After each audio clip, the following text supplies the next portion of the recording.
from the Barak basins of Manipur. Originally, the type locality of this fish was from Turiel River near Aizawl in the state of Mizoram, India.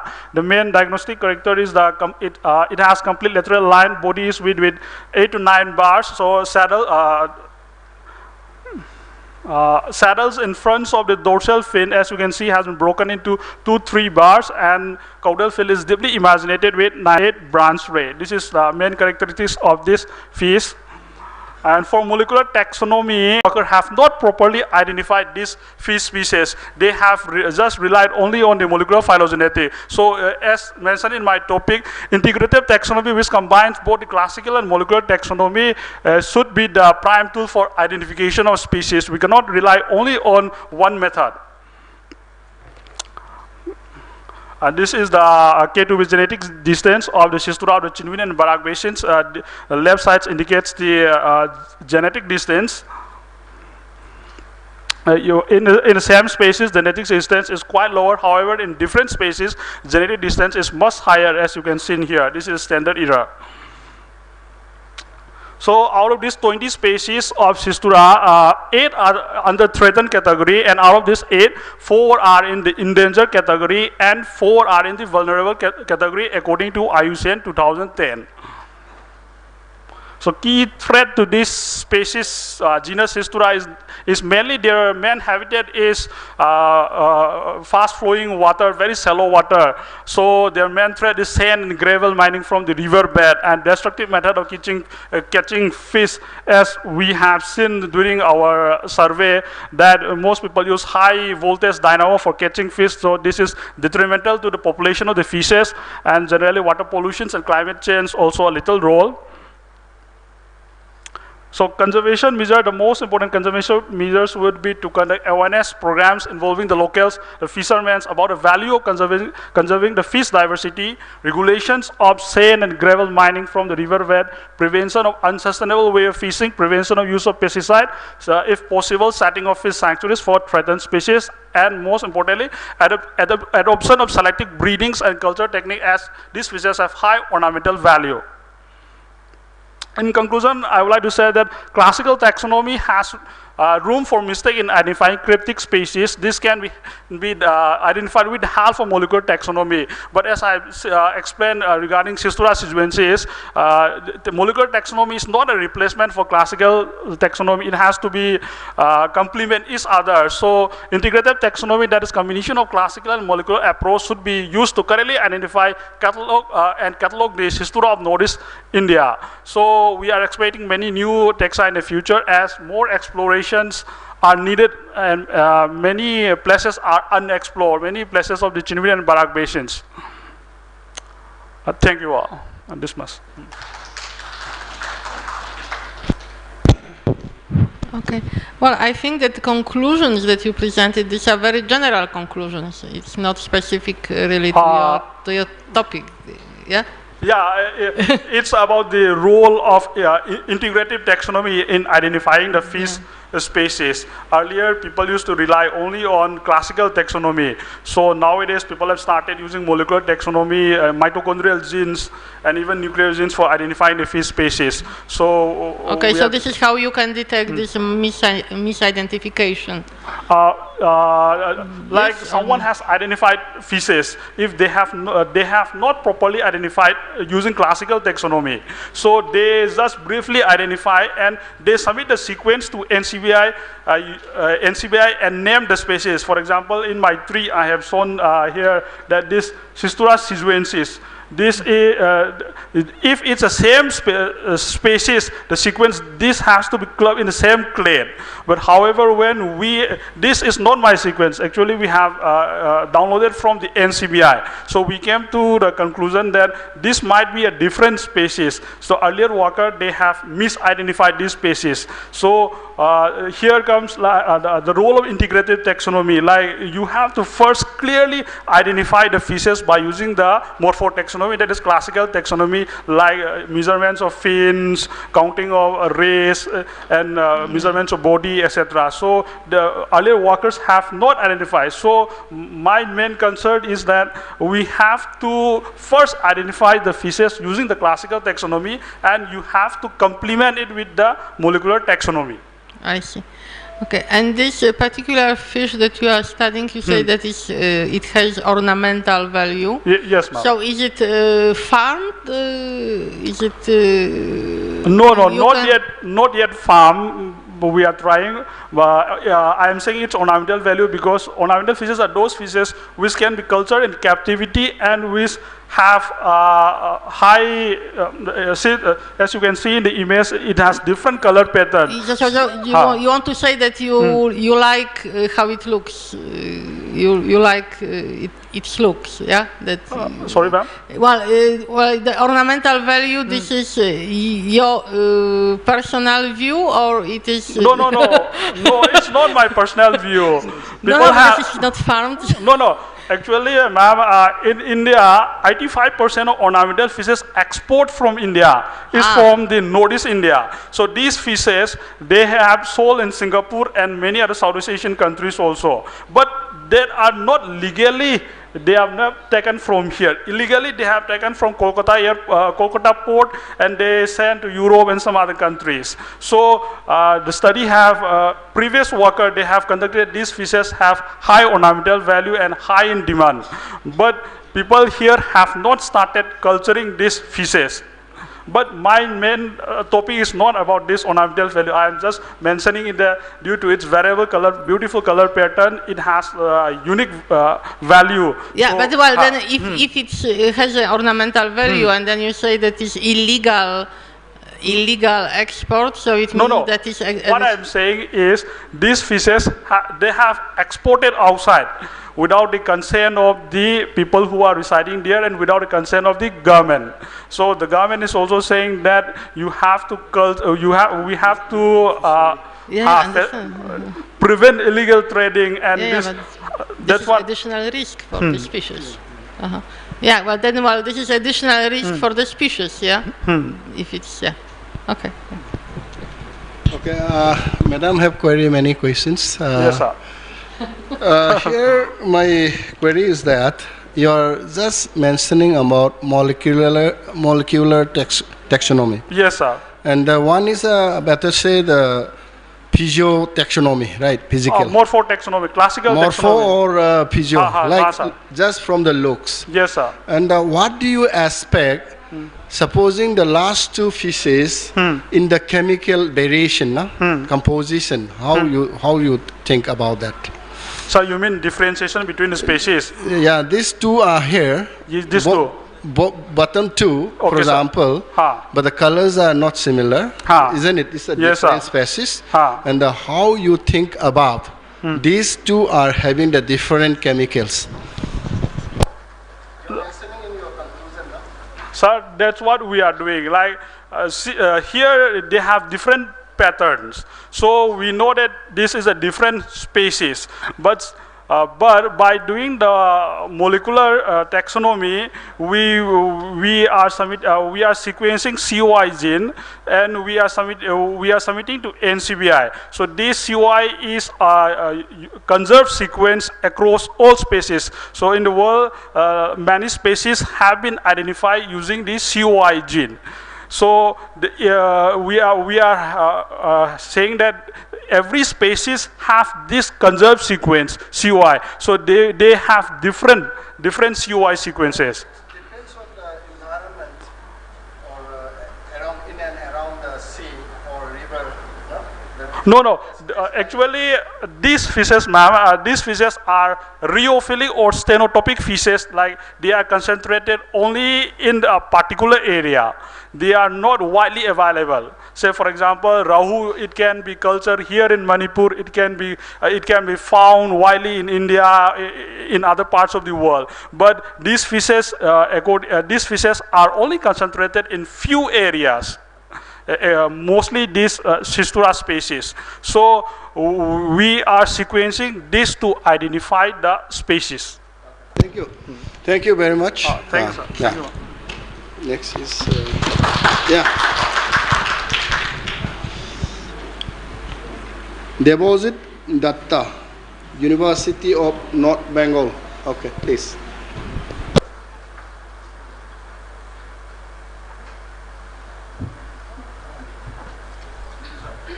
Good afternoon to all of you present here, the respected chairperson ma'am and respected co-chairperson sir.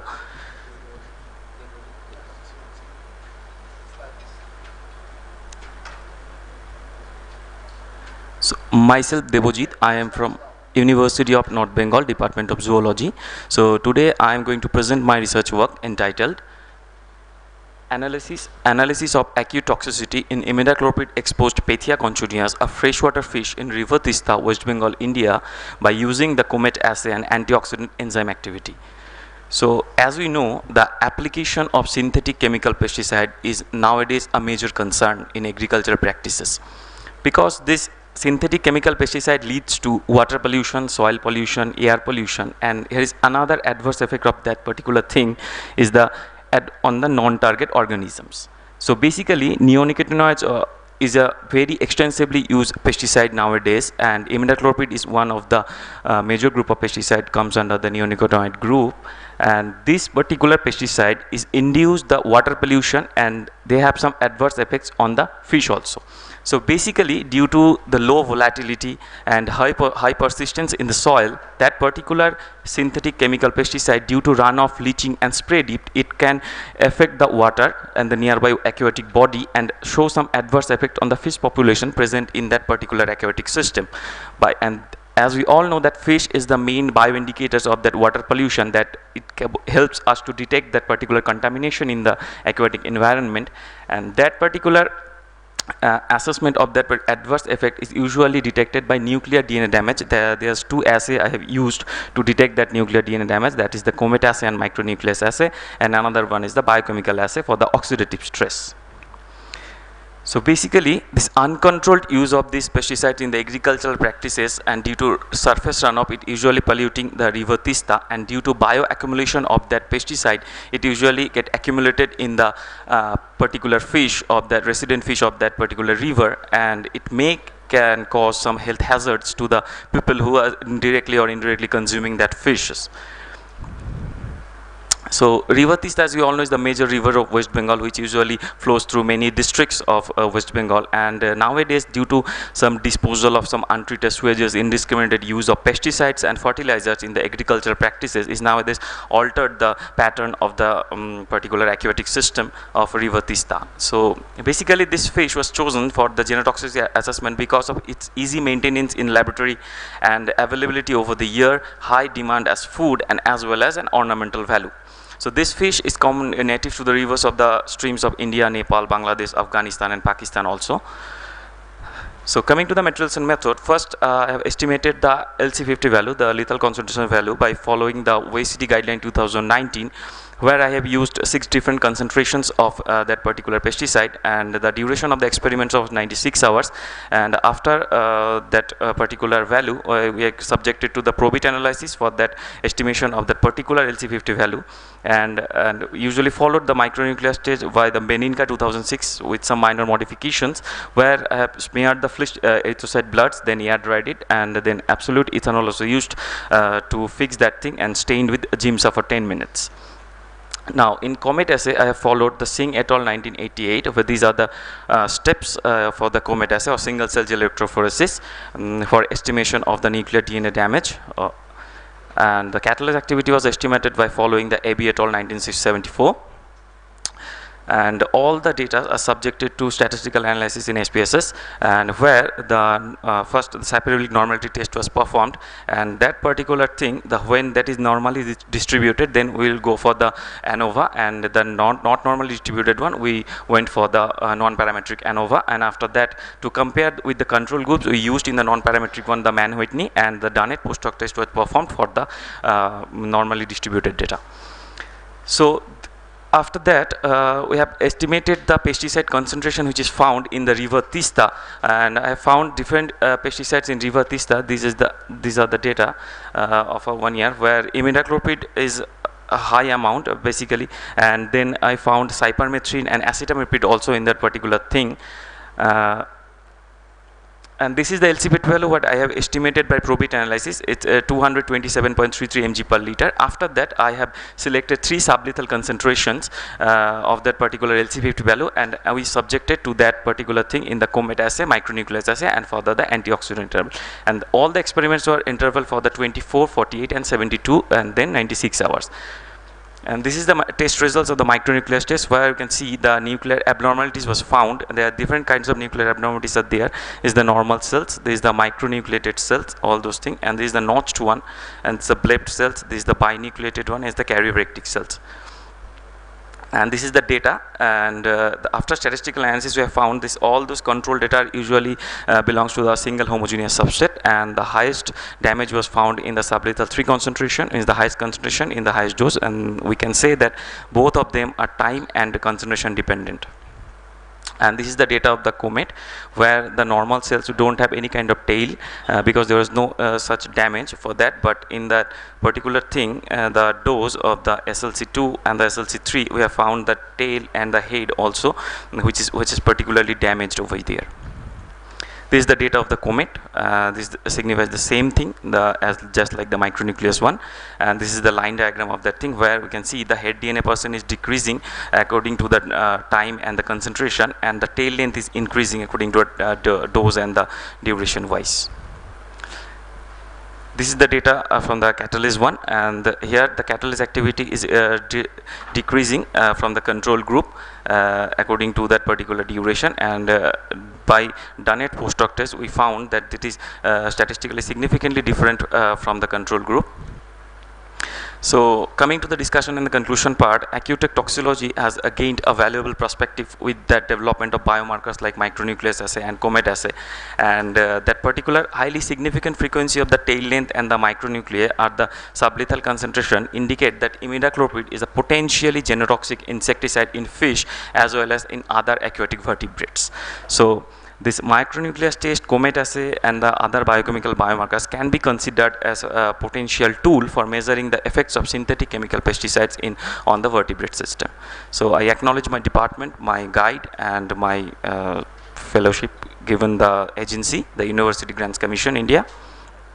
And these are the references. Thank you.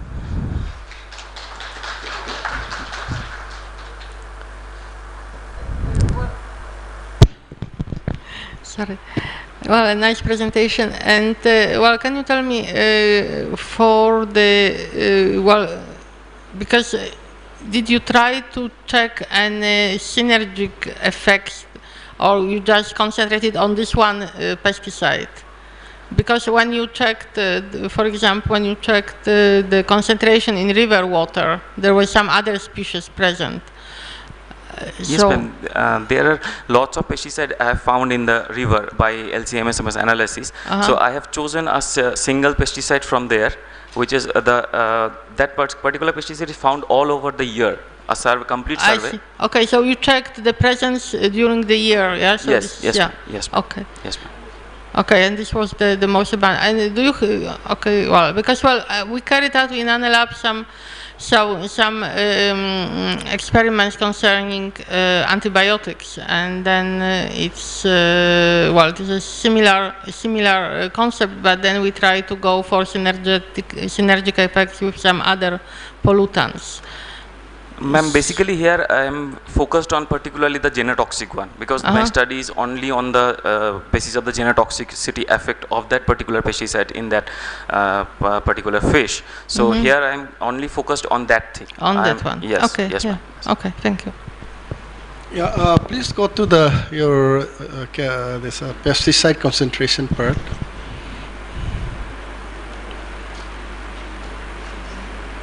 Here. No, maybe down. Just one. This a bar chart or something you have plotted. What's that? You have plotted no one graph. Oh. Yeah, maybe this one. Yeah, this is the pesticide concentration, mg per L. No, this is within the permissible limit, or so what? How much the permissible limit of supposing imida Chlorprit. Sir, according to EPA, it's basically 0.3 to 0.4 mg per liter is basically found. But there are a lot of studies where they usually found beyond the limit, the EPA level. So this is basically not too much from the EPA level. So we can consider it in a general manner, but in day by day, means in month wise, it varies. Basically in monsoon, I didn't find any kind of pesticide that time because it was diluted that time in the monsoon season. But after that, in basically in means November, January, it was 0.09 something, but it is below the EPA level. November to Jan. Jan is the maximum Yes. for imida, no? Yes. Yes. What is the reason? Others So are because that time in the river bank they usually cultivate a lots of vegetables.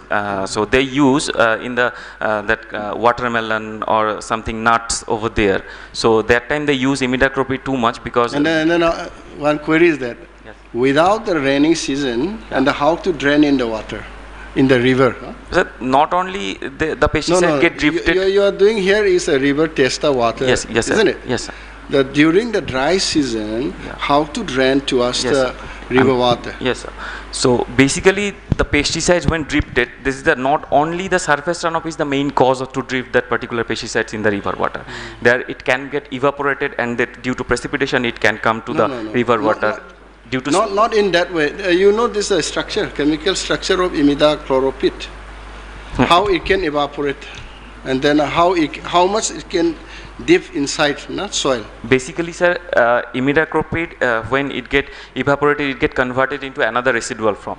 No. Then what is the formula, chemical formula of So it is there. imidacloprid, and how it can easily evaporate compared to the others? So other pesticides also get evaporated, but not only the imidacloprid. This is the not only the single way it get converted. Then from this, supposing, listen, from this very compound, then how is it possible to evaporate? Means what's the reaction over there? From where it can evaporate? Sir, I am not specifically telling that it is the only way to get evaporated. There are lots of ways to get evaporated. Means when you are spraying something, it can get due to some wind drift. It can also get contaminate the nearby water. No, sir. That is the maybe, no? Yes, sir. Anyway, thank you very much. Thank you, sir.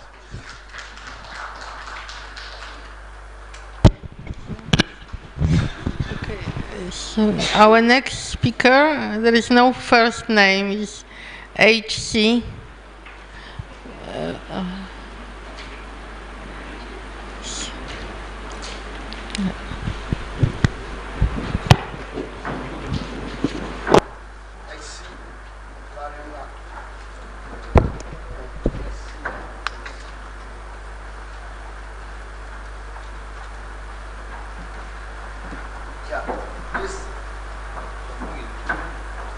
You have already given. Yes, sir, I have given. What is the name? I see laryngitis. Yes, sir. It's 28. Is it the file name is IC? No, sir. Yesterday I have given, like this morning I asked them, do I have to resubmit? They say, no, we have it. Yeah. No, you just look here in this line. If not, just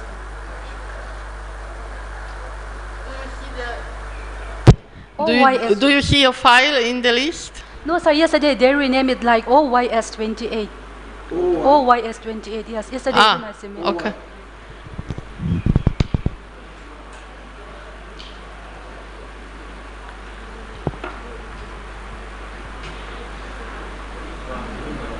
you have the pen drive with you now? Yes, sir, yes, sir. Okay, give it. Okay. Just hand over here. Please. Yeah.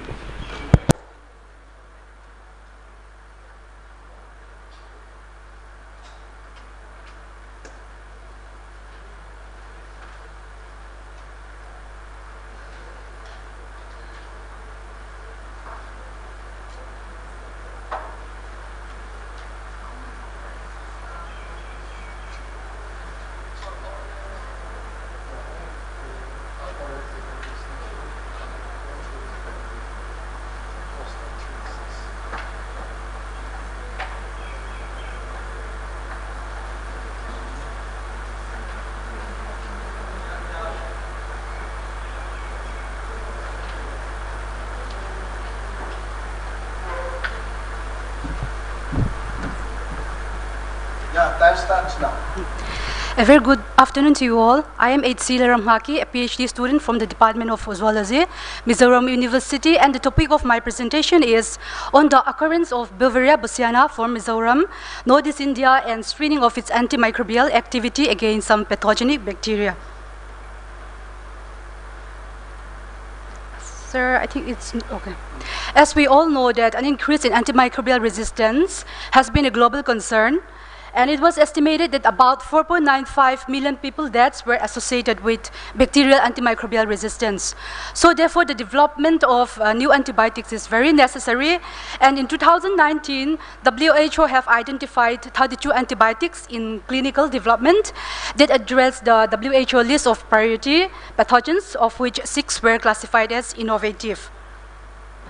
So in the discovery and development of new antibiotics, entomopathogenic fungi, in short, EPF, serve as well-fitted candidates.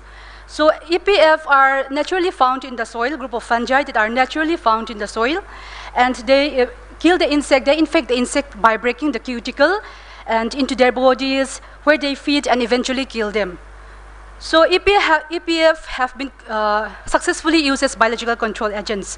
But in addition, EPF secretes abundant low molecular weight molecules that are called secondary metabolites and are being screened for the development of new antibiotics.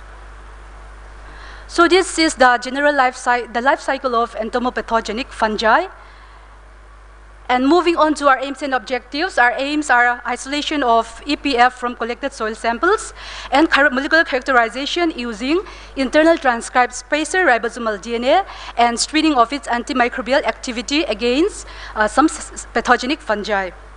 And this table shows the list of the 8 selected pathogenic bacteria for the experiment. Moving on to materials and methods. First is fungal isolation. The soil samples were bathed using larvae of Galerium melonella, and the mortality of the insect was checked for every 24 hours. And the dead insect were surface sterilized and were placed on a sterilized white strip for the fungus to grow. And then the mycelia were transferred to PDA firstly, and then the peer culture was maintained on potato dextrose agar, which is followed by basic morphological characterization.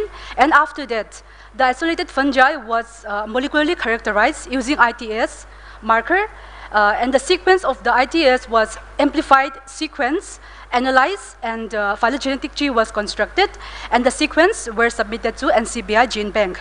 After confirmation of the fungus, the screening of its antimicrobial activity was performed by mass culturing the fungi, and then the fungal metabolites were separated by using a solvent, and then the solvent were separated from the metabolites by using rotary evaporator. And the antimicrobial activity was performed by Kirby-Bohr disc diffusion method. Moving on to results and discussion. From basic molecular characterization, the fungus was by Beauveria bassiana, as we can see it from the figure number 2 and number 3, and which is authenticated by molecular characterization. The produced sequences were screened with the sequences available for Beauveria species, and the blood search results showed that the isolated fungus exhibit very close similarity with the sequences available for Beauveria bassiana. And we have plotted phylogenetic tree, and as we can see it from here, the Beauveria bassiana given in red color indicates the isolate, and as we can see it from the phylogenetic tree, that the isolate shows a very close similarity with the sequences available for Beauveria bassiana, which is further confirmed by the low intraspecies distance and however a wide interspecies distance. Moving on to screening of antimicrobial activity. Our result shows that the growth of the selected 8 pathogenic bacteria were inhibited by the ethyl acetate extract of the fungus, and the fungal isolate showed the ethyl acetate extract of the isolate showed significant differences in activity against the 8 pathogenic bacteria. And the highest activity of the extract was observed against Enterococcus faecalis with a clear inhibition zone of about 20.92 millimeter. However, the lowest activity was observed against Klebsiella pneumonia with a distinct growth inhibition zone of about 0.88 mm. So this shows these diffusion methods showing the zone of inhibition exhibited by the fungal isolate, the fungal extract, as well as the standard antibiotic, that is ampicillin. And as we can see it here, the extract shows high efficacy against high activity, inhibitory activity against the bacteria. And as we can see it here, however, the lowest activity was observed against figure number B, that is Klebsiella pneumonia. For the rest of the 4 pathogenic bacteria, interestingly, we can see that the fungal isolate, the extract of the fungal isolate shows activity against Bacillus cereus. However, the standard antibiotic did not show inhibitory activity. And also we see a very high inhibitory activity against Enterococcus faecalis. So this is the figure that shows the antibacterial activity of the fungal isolate as well as the standard antibiotic, and the results are given in the form of mean plus standard error of mean. So we can conclude that the study reports the natural occurrence of Beauveria bassiana in Mizoram, and the study thereby enhanced the diversity of indigenous entomopathogenic fungi and provided information on the extended distribution of Beauveria bassiana. And the result emphasized the significant antibacterial activity of the fungal extract, and thus provide a foundation for subsequent research towards identifying potential antimicrobial compounds. And the study raises the possibility of identifying the effectiveness of Beauveria bassiana against several local insect pests, and hence conveys the prospective application of the fungus as a sustainable biological control agent in the future. These are my acknowledgements. Thank you. Okay. Well, perfectly on time. Yeah.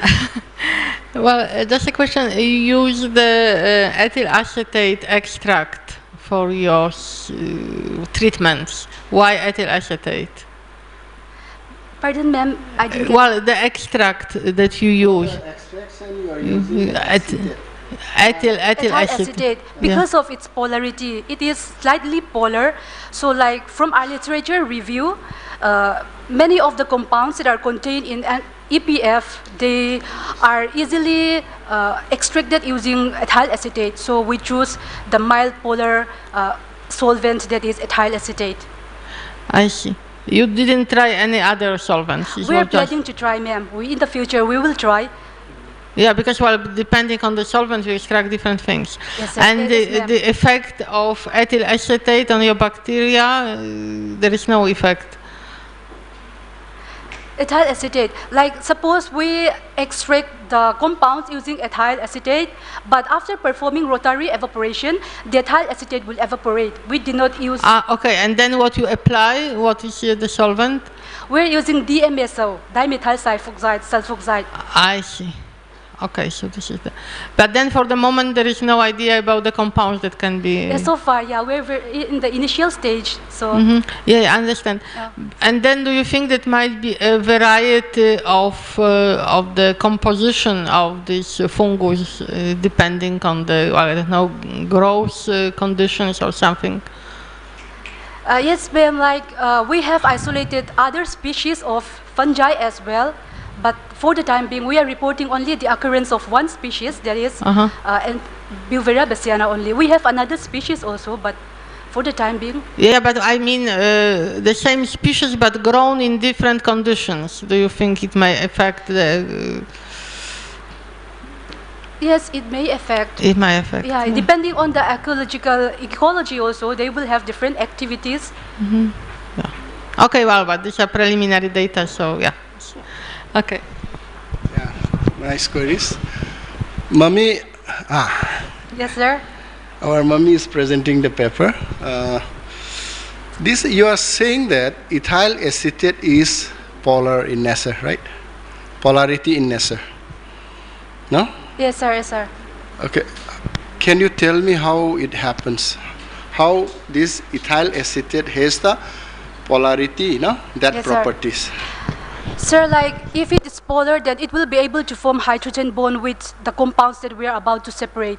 So like it can form a hydrogen bond with those compounds that are responsible for the activity. Not like that, okay? I think you have learned in the 11, 12 also, huh? Polarity, isn't sir. it? Yes, sir. And then, supposing, ma'am also already been query about that. Suppose I have increasing the alkyl. Alkyl means instead of the ethyl, Yes, I sir. use the butyl, Yes, sir. acetate. And sir. the which one is more favorism for your extraction part is concerned?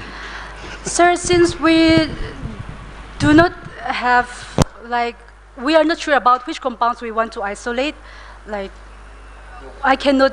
No, just, okay, for your further study, you can do the comparison study Yes, sir. Yes, also, sir. right? Yes. You're just increasing the R, Yes, sir. no? Yes. Butyl, then this ethyl instead of Yes, sir. propyl. Yes, sir. Okay, then at that time, what happens about your extraction part, no?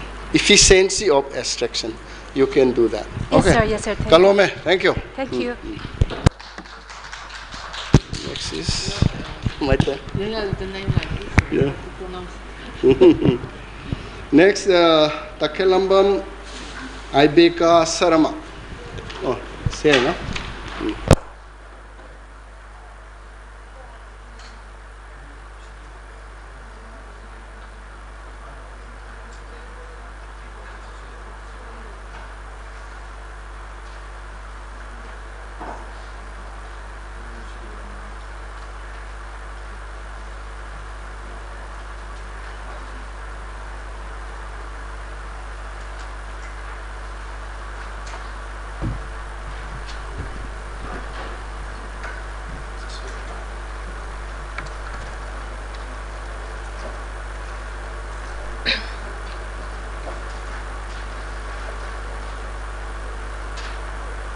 Yeah, time starts now. Good afternoon, everyone. I'm Ivika Sharma. I'm presenting on the topic Internal Transcribed Spatial-Based Molecular Characterization and Analysis of Certain Phytochemical of Some Antidiabetic Plants of Nagaland, India. These are my contents. First of all, the relationship between the diabetes and phytomedicine. When it comes to the treatment of diabetes, we are using synthetic drugs, which are very expensive, and it has various side effects, which may be loss of body weight, fatigue, drowsiness, and all. So phytomedicine will be an alternative towards this synthetic drug with which are less expensive, and it will be of minimum side effect.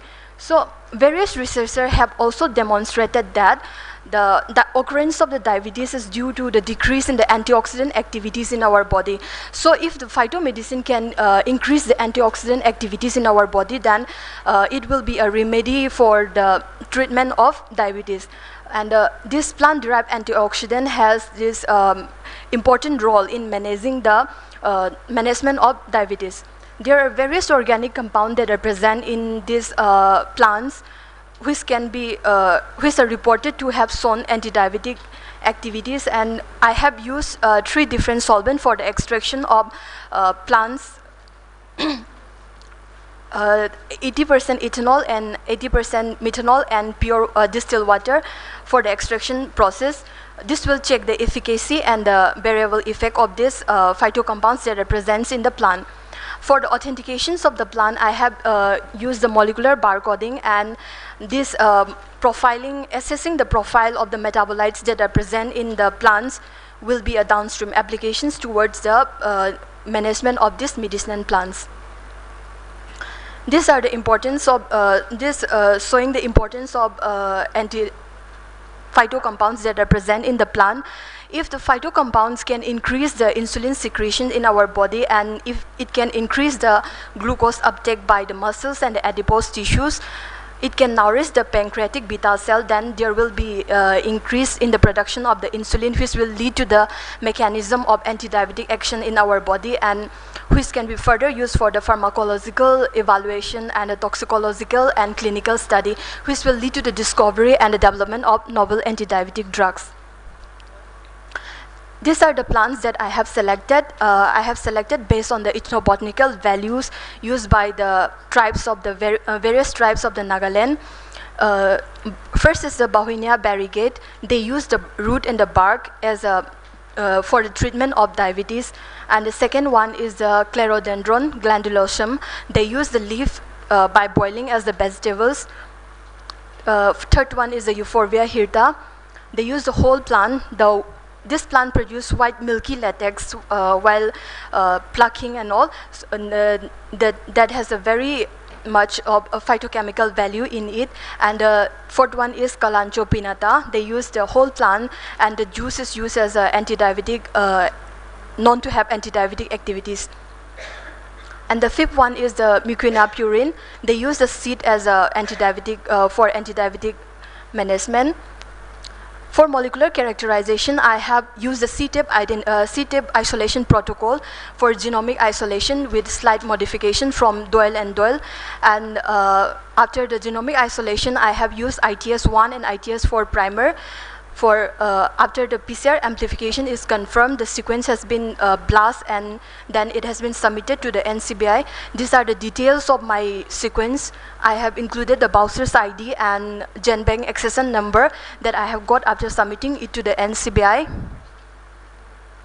For studying the secondary metabolite, these metformin drugs that are known to have use for the treatment of the diabetes are derived from the plants, and it can slow down the complications of the diabetes. And the secondary metabolites such as the carotenoid, flavonoid, tannin, and the phenol have been known to have effective as an anti-diabetic, and it can increase the pancreatic tissues for the increased insulin secretion. And this compound can reduce the glucose level and are known to have anti-hyperglycemic action.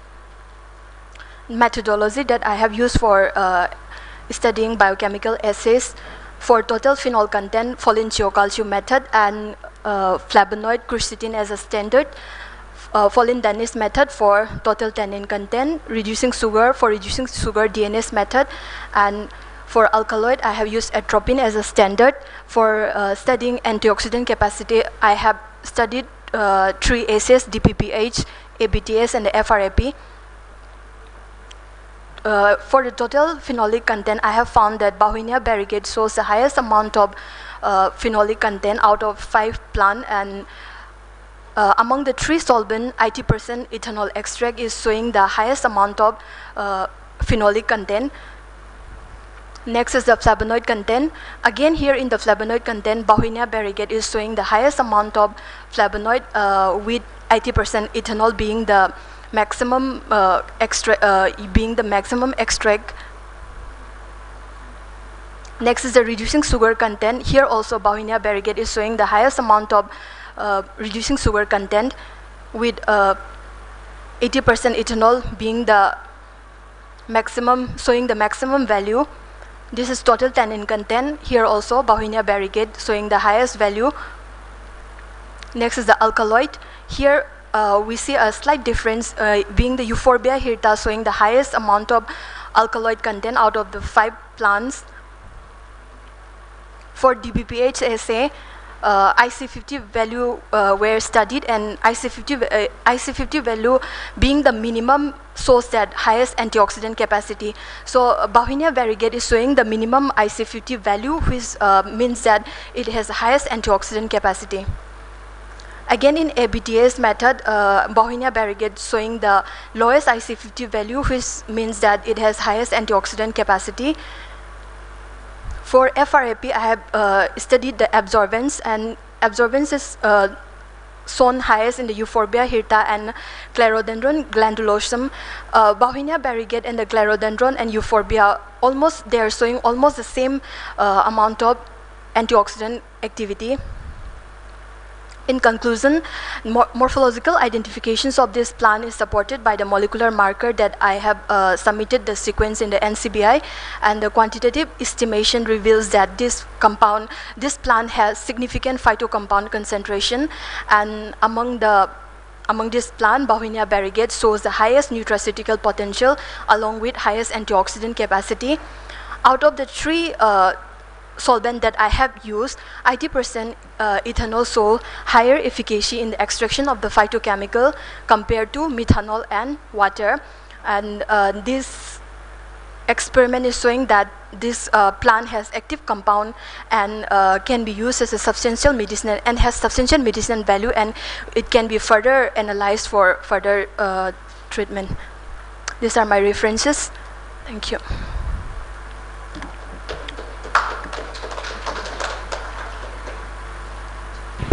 Okay, so just for your conclusions, because well, for the moment you were able to show the presence of certain classes of species, but then well, for this well, we can agree that these plants have potential, but we still don't know if they are really effective, because you can have some other components that will counteract this beneficial species, yeah, because then if you have a plant extract, there is a huge amount of different species inside, so you have these polyphenols or other species that can be beneficial, but you may have something that is not. So this is still a potential. And then for your as I am analytical, what were the methods for determination of all these components? Can you tell me how was it done? I mean, for tannins, for phenols, for what was the method? First of all, I have selected this plant according to the ethnobotanical used by the tribes of the Nagaland. They are using this plant as an anti-diabetic for the management. They are including this plant in their food and all. So I'm checking the presence of these phytochemicals. First, I'm going through the phytochemical that are present in the plants to check the phytocompounds that are present there, and then after this I will be going towards the in vitro and the I understand. And then what was the method to determine these phytochemicals? Method, technical method for phytochemical analysis. For example, because you present some data, well, there are this when we go back to the results. Well, for example, what we have here, phenolic content. Yeah. So how was it determined? Your experimental technique, which has been employed during your lab work. Okay. For phenolic content, I have used this Folin-Chiocalcio method, which is a standard solution, which is known to have phenolic content in itself. So I'm comparing that phenolic content with the extract of my plant. Okay. Folin-Chiocalcio is without any instrument. I'm using the instrument spectrophotometer. Spectrophotometer. Yes. Okay, I see. And what was the method for the spectrophotometer? You added something to your solution, or you? In exact absorbance, I have to compare. First, Folin-Chiocalcio is known to have phenolic content in itself. So I'm comparing my plants with that Folin-Chiocalcio to know that there is this presence of phenol. So you have a calibration curve? You have? Yes. Okay. It shows curve. Okay. Okay, nice presentation. The thing is, this plant is you have collected from Mizoram only. Nagaland. Oh, Nagaland. Yes. It's not available here around in Manipur. Sir, it's available here. This plant is also found here. Yeah, in entire Northeast. Huh? Yes, sir. Yeah. Most of these plants are taken as vegetables. Yeah. Okay. You have done few extraction part, particularly the concentration, isn't it? Yes. And supposing tannin is more, then how you can conclude? And the phenol part is more, no? And the carbohydrate or whatever the things what you have performed. Okay, during the presentation, I want to listen that part. Okay. Just show the bar chart again. Yeah, this part, bar chart, the first serial number 1 has the highest, isn't it? And the moment how you can say this your what you call explanation part on this point of view, how you can explain it from this very table along with the bar chart. Okay.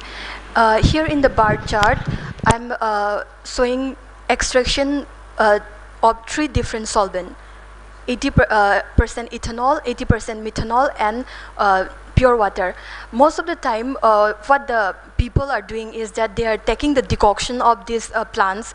So I wanted to compare the water. What I mean is, you have 5 serial number 2. Yellow is maximum. Yes. Then how you can calculate?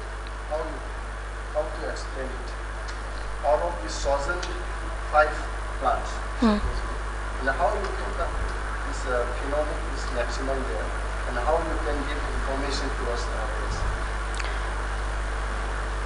Sir, after calculating, I have found that this. Thank you. Huh? Okay, thank you. Okay. Our next speaker will be Krishnakshi Mishra. Okay. Sorry.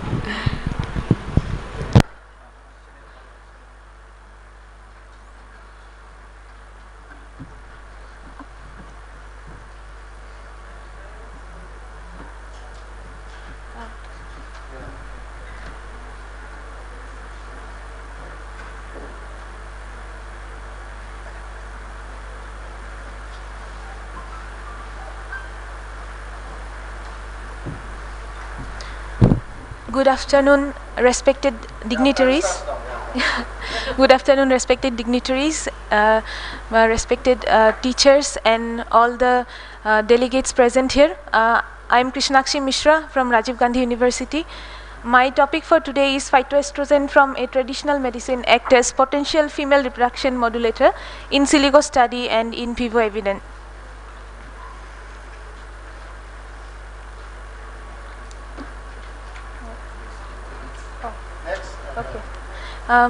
Traditional medicine is traditional medicines are used by variety of communities. These are their ethnic beliefs, their traditions, the faith they have in their traditions to treat health and to maintain the health.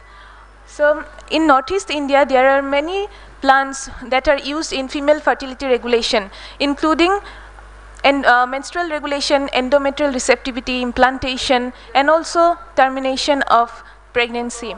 So in our survey, we got to know that one of these plants, Disoxylum elerium, was used for fertility regulation of pigs and dogs, their domestic animals, and this plant is locally known as Situ Payu in Arunachal Pradesh. So we initially thought that okay, we had to validate this traditional medicine, plus there might be many phytocompounds which might mimic these phytosteroids and act with the estrogen receptors, progesterone receptors, which are important in female reproductive regulation.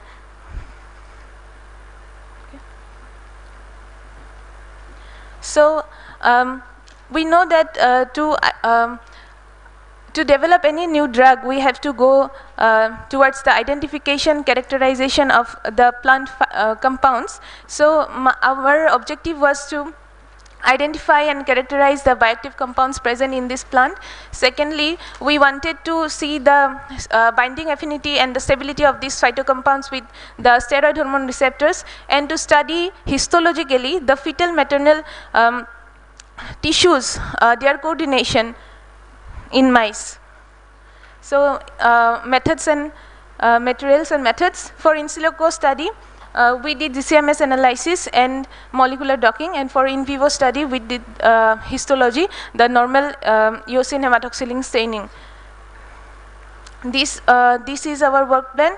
So first we prepared the extract, methanolic root bark extract, and then this extract was used for GCMS analysis, which was then used to see the binding affinity with the receptors. So this is our coming to the results. During the GCMS analysis, we got 90 phytocompounds, out of which we have selected a few, reviewing the literature we got, and then we went for molecular docking.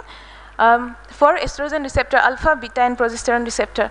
Out of this compound, stigmasterol was the compound which highest binding affinity to estrogen receptor alpha. Cis-faxinic acid showed the highest binding affinity with estrogen receptor beta, and ergosterol showed the highest binding affinity with progesterone receptor. Also, to validate this experiment, we also did the in vivo study where we were interested in the implantation part, peri-implantation period of gestation in mice.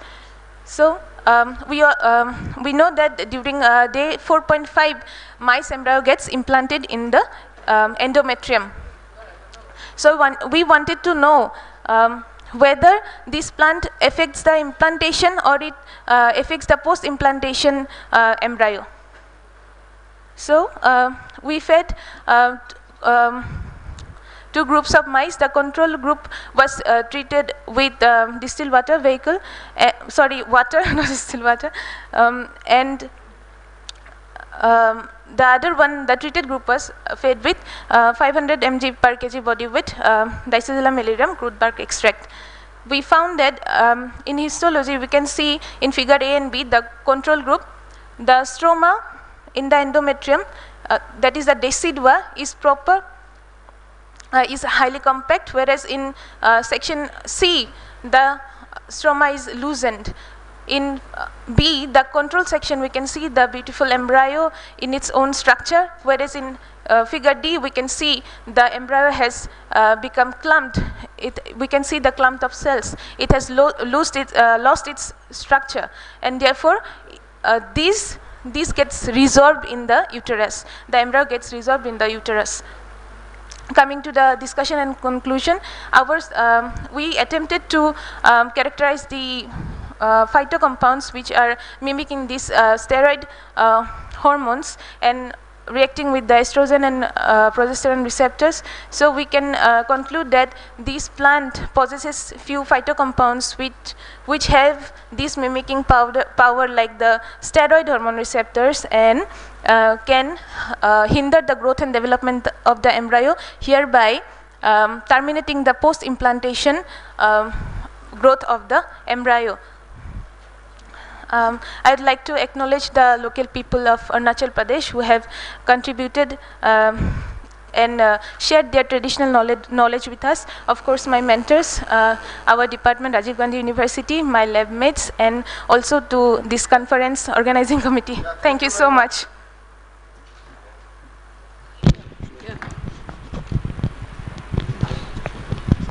Just one question. You analyzed your product with GCMS. Yes, ma'am. Why GCMS?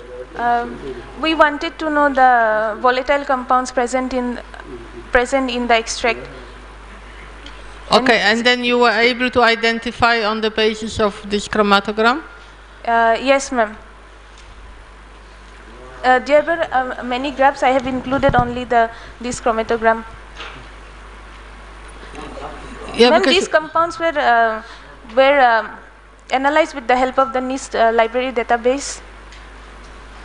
Yeah, but well, the identification was on the basis of molecular mass or retention time? Yes, ma'am. Molecular mass retention. Molecular mass? Yes. But there was no MS fragmentation, just molecular mass. And then another question, because, well, GC, it works for volatile compounds. What about the others? Ma'am, we don't have those facilities, so we'll do it in future, definitely. I see. Okay, thank you. Okay, can you define a docking you're using now? Yeah. Sir, molecular docking is a technique where we see the interaction between the receptors and the ligands. The receptor has a stable, a particular space where the ligands will bind. So if a ligand has that particular structure, it will bind and will have a stable interaction. Is it correct? Yes, sir. You just show me one slide regarding the docking part.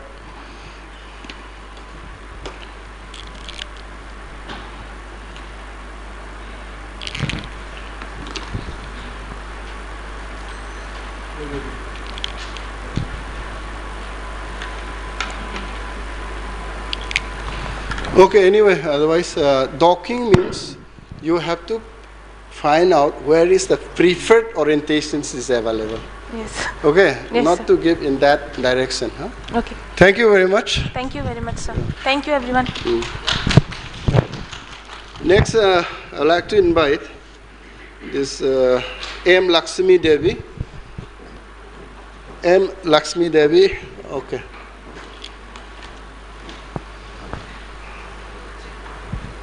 It's already been uploaded? Okay.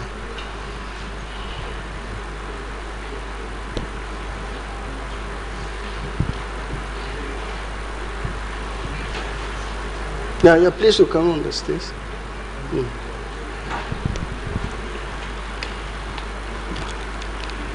Lakshmi Devi, huh? Please, on the stage.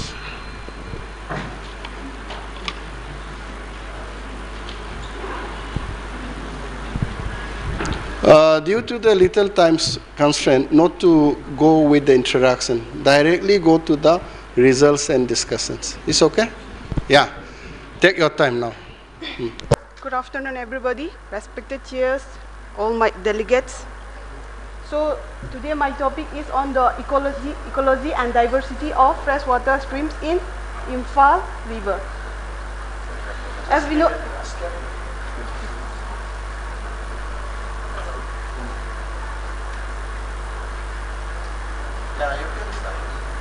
okay, after the collection of the stream specimens, we identified that two types of species, that is Macrobacterium dianum and Macrobacterium platyrostris, has been abundantly found in the Imphal River.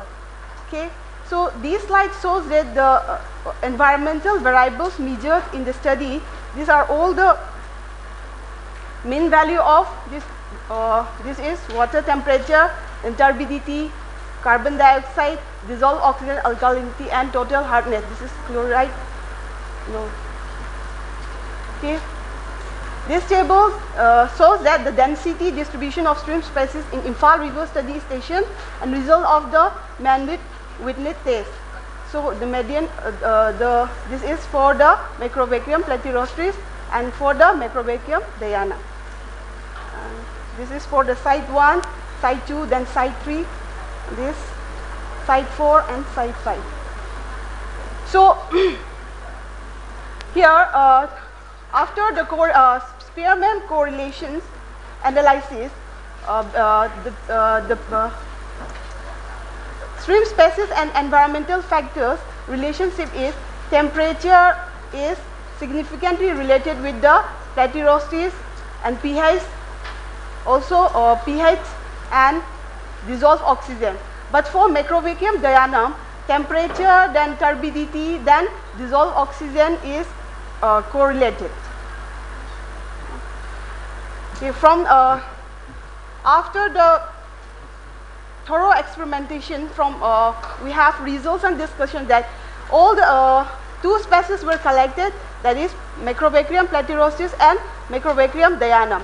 So out of these 5 selected sites of Imphal River, site 1, 2, 3, 4, they were highly dominated by the Macrobacterium platyrostris, but in these sites, Macrobacterium dianum is not found, and Macrobacterium dianum found in the site 5, that is Sijamai Khetri Legan. So total highest Macrobacterium platyrostris abundances were observed during the month of April and May. These Macrobacterium dianum's abundances were observed during rainy season mainly. Okay, here I have concluded analysis of the correlation between these community structures and environmental variables shows that water temperature, dissolved oxygen, pH, turbidity were the environmental factors that strongly influence spatial variation in stream abundances. So there are some of the references I prefer. Thank you.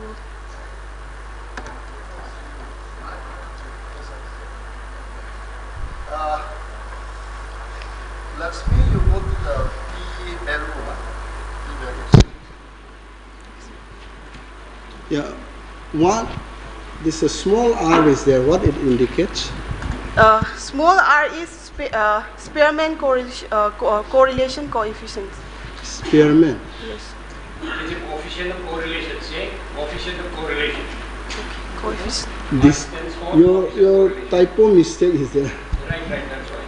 Pearson, no? Okay, Pearson. Okay, not Spearman.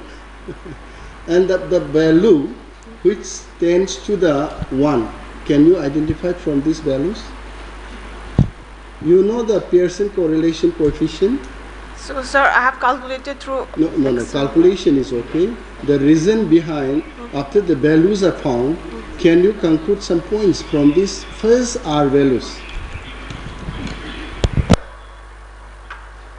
Just say yes or no, then it's okay. No, sir. Thank you. Yeah, next one. Okay. Yeah, thank you very much. Okay, so the next one will be Lalia. Oh, sorry, I cannot pronounce this. Sorry for my pronunciation. We keep the same, that no introduction. That's good. Yeah. Yeah. Just show the slide and just go. Yeah, you just do it. That's it. Time starts now. Yeah. Good afternoon, everyone. My name is Layan Mui, research scholar from Mizoram University. Today, my presentation will be photoluminescence studies of praseodymium doped cadmium sulfide nanoparticles and their photocatalytic activity under the supervision of Professor N. Mohandas Singh.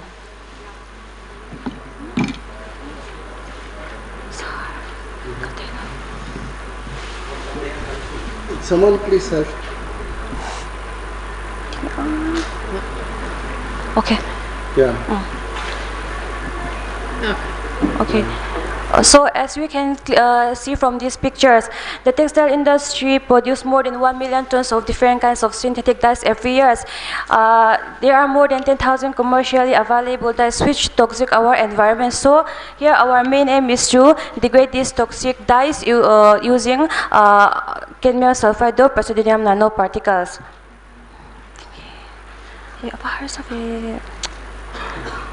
So we synthesize cadmium sulfide doped praseodymium nanoparticles. Since the band gap of the semiconductors are small, doping with impurities can increase their conductivity of the material and to improve their photocatalytic activity. We use praseodymium as a dopant. The synthesis method is called a reflux method. So the reflux method has a good advantage.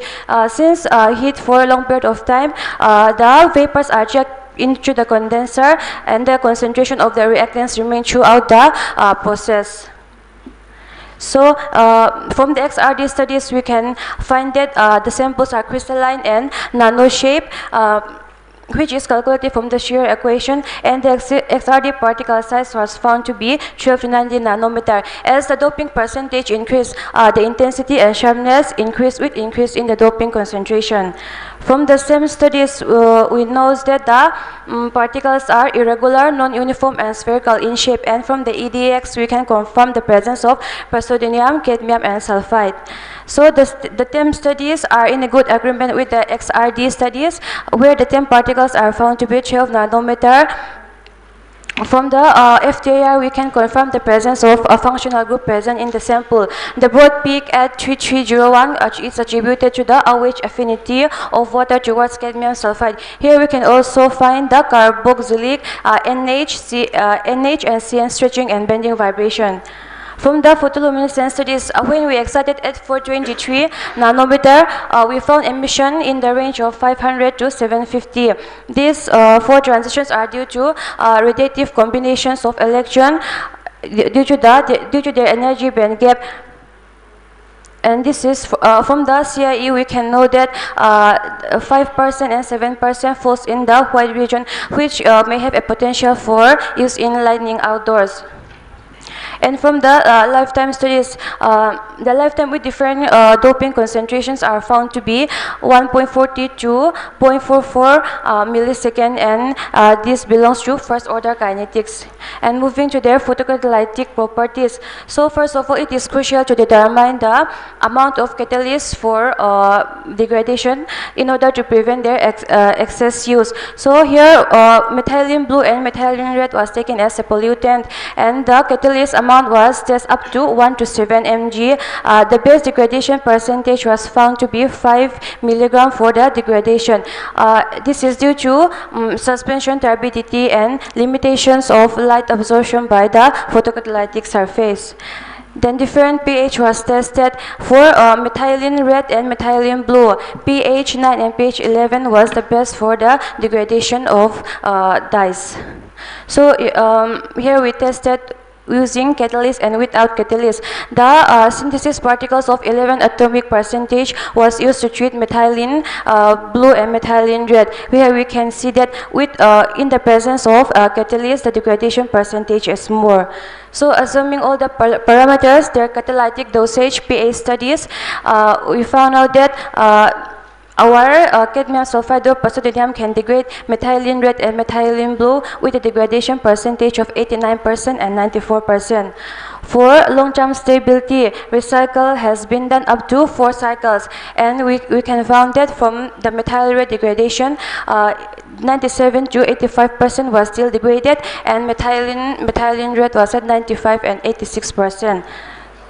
So we can conclude that this cadmium sulfide doped praseodymium was a good material to degrade toxic dyes present in our environment. The result of this study also proves that the amount of catalyst, pH, and dye concentration affects the photodegradation of dyes. So above all, cadmium sulfide doped praseodymium can be used in the real world scenarios. These are some of my references. Thank you. Thank you. Well, just one question. Why did you use this doping ion for this application? Since the band gap conductor of the cadmium sulfide are small, to increase their conductivity of the material and their photocatalytic activity, we introduce dopant to increase their surface area, so that it will be good for the photodegradation and application properties. Okay, and why this one? Yeah, and why this one? We can use lanthanide series. In my work, I just use praseodymium, so samarium, cerium, we can use. Okay, so this was the best one, or you didn't try the other ones? What was the? Ma'am, I'm working on another lanthanide also. I see. On progress, yeah. Okay, thank you. Chairman, kindly allow me to ask one question. Okay, okay. You go to your slide where you have shown I square value, capital R square value.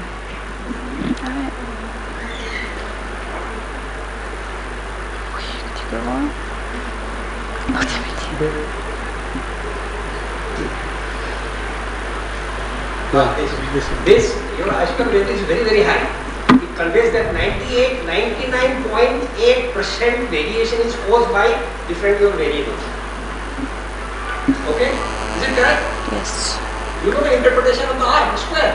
Yeah, sir, it confirms the first order kinetics. Is the coefficient of determination. Whatever the variable you have taken into consideration to see the variable effect on so and so, 99%, almost 100%. This hardly needed this type of result. Anyway, please check. Okay, sir. Yeah, thank you very much. Next is the last presenter. Be ready. This is Lal Rem Liani.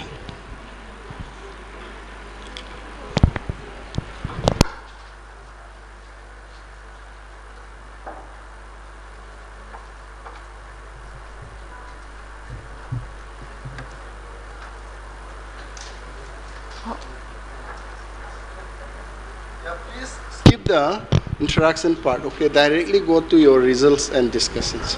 Okay? Yeah.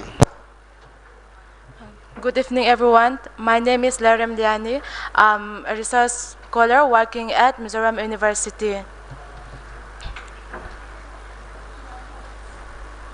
So these are some of our selected upland pigmented rice, which we are working on. We have selected 5 rice varieties, out of which 5 are red color, while we have 1 black color rice. So I'll skip to just skip to result and discussion. Okay. So yes. Okay. So for our selected rice, we have estimate the nutritional quality such as protein content and carbohydrate content as well as mineral content. We have observed on our result that protein content was highest in Bu Mandum, which was black rice, and carbohydrate content was found highest in Choi Sanghar. Our studies were also in agreement with previous report on Chakhao rice of Manipur. For mineral content, we have estimated manganese, calcium, iron, copper, and zinc. Among our minerals, we have we observe calcium in abundance, while copper was found in only 2 rice variety in a very least amount. And we also found manganese, iron, zinc to be present in all the studied cultivars. We have determined the antioxidant activity using DPPS radical scavenging activity. And from the graph, we can see the % inhibition of DPPH radical. On the x-axis, we have the concentration of the samples, while on the y-axis, we have the % inhibition. And ascorbic acid was used as the standard. And from our sample, we can see that Choi Sanghar, which is the red color rice variety, have the highest % inhibition, which was followed by Mantep, while Bu Mandum have the lowest antioxidant activity. Our result were similar radical scavenging activity was also observed by Singh et al. On the pigmented rice of Northeast India. It has been reported and correlated that this antioxidant activity might be due to the presence of bioactive compounds that were found in the bran layer. We have done the metabolic profiling using GCMS analysis. We have identified 51 compounds in all of the rice cultivars, and among them we have found fatty acid. We have the highest compounds, and which was followed by phenol and then fatty acid methyl ester. We have also found alcohol, tocopherol, phytosterol,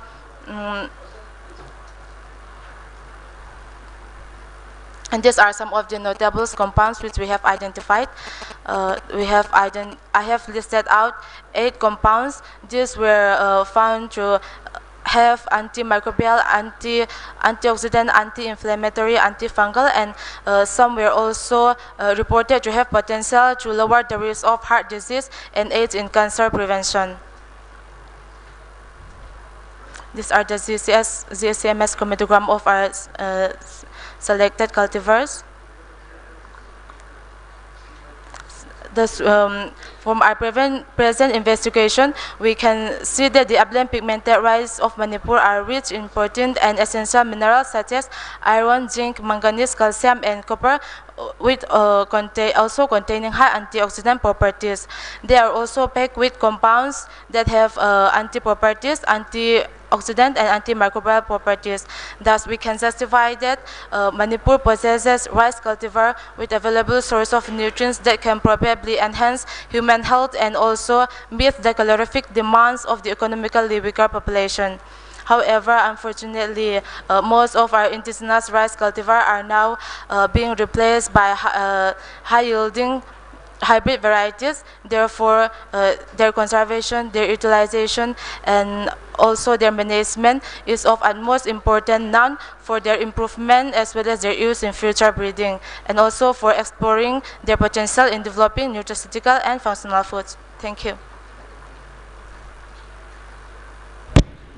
I have a couple of questions. What was the same preparation method for metabolic profiling? We use methanolic extract, ma'am. Extract with? Methanolic extract. Methanolic extract. Yes, ma'am. Okay. Any other note to compare? And then again, because while you use GCMS, so then you don't cover all the species that are there. You cover volatiles. mainly? Can't understand. Yeah, because well, GC, this is a technique. Well, you need to have well covalent volatile species for this. So you well this. Your compound is either volatile or non-volatile. It's volatile organic compounds. Okay, so you just analyze for volatiles. Yes. Yeah. Okay, and now you say that your rice was rich in these elements. Yes. How do you consider what is rich or not rich or low? What is the value that you say that it's rich in iron, for example? What would be the concentration that you say that okay, it's good, it's rich in iron? It was related with the iron content in white rice. Can you It was related with the we compare it with the iron content in white rice. Sorry, I cannot catch what you are saying. It was related with the iron content in white rice, and from there, with the comparison with white rice, we see that our varieties were possessing more iron in them. No, not coming.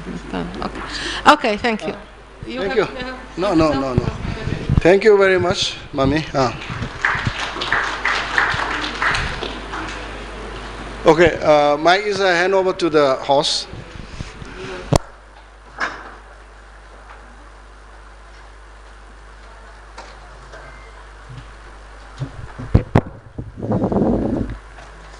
Thank you. Thank you, sir. Thank you, ma'am.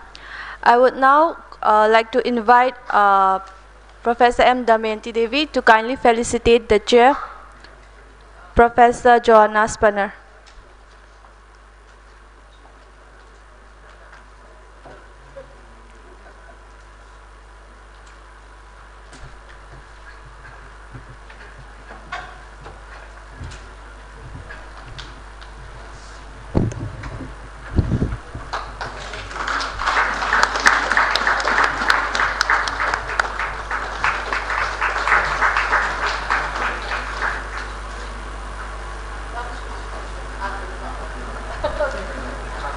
Thank you, ma'am. May I now invite Professor J.K.N. Shetty to kindly felicitate the co-chair, Professor M. Mohandas Singh.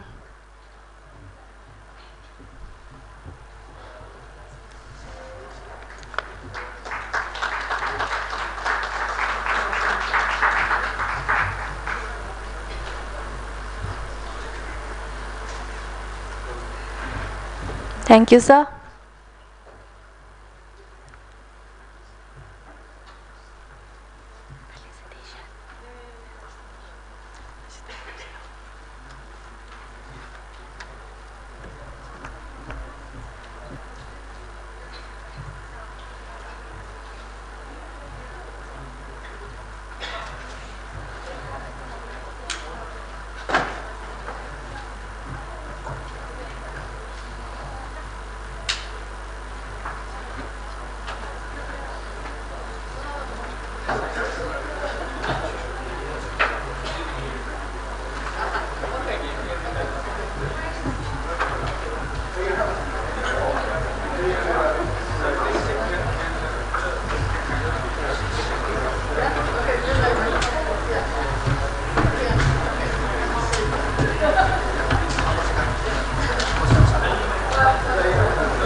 Mohandas.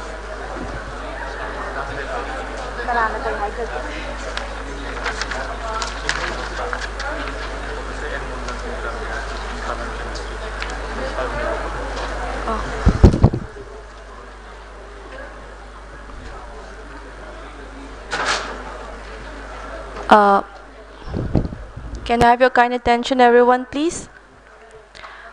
I would like to invite Professor N. Mohandas Singh, Mizoram University, Aizawl, to be felicitated by Professor T.H. Binoy Singh for chairing in the Young Scientist poster session. Again.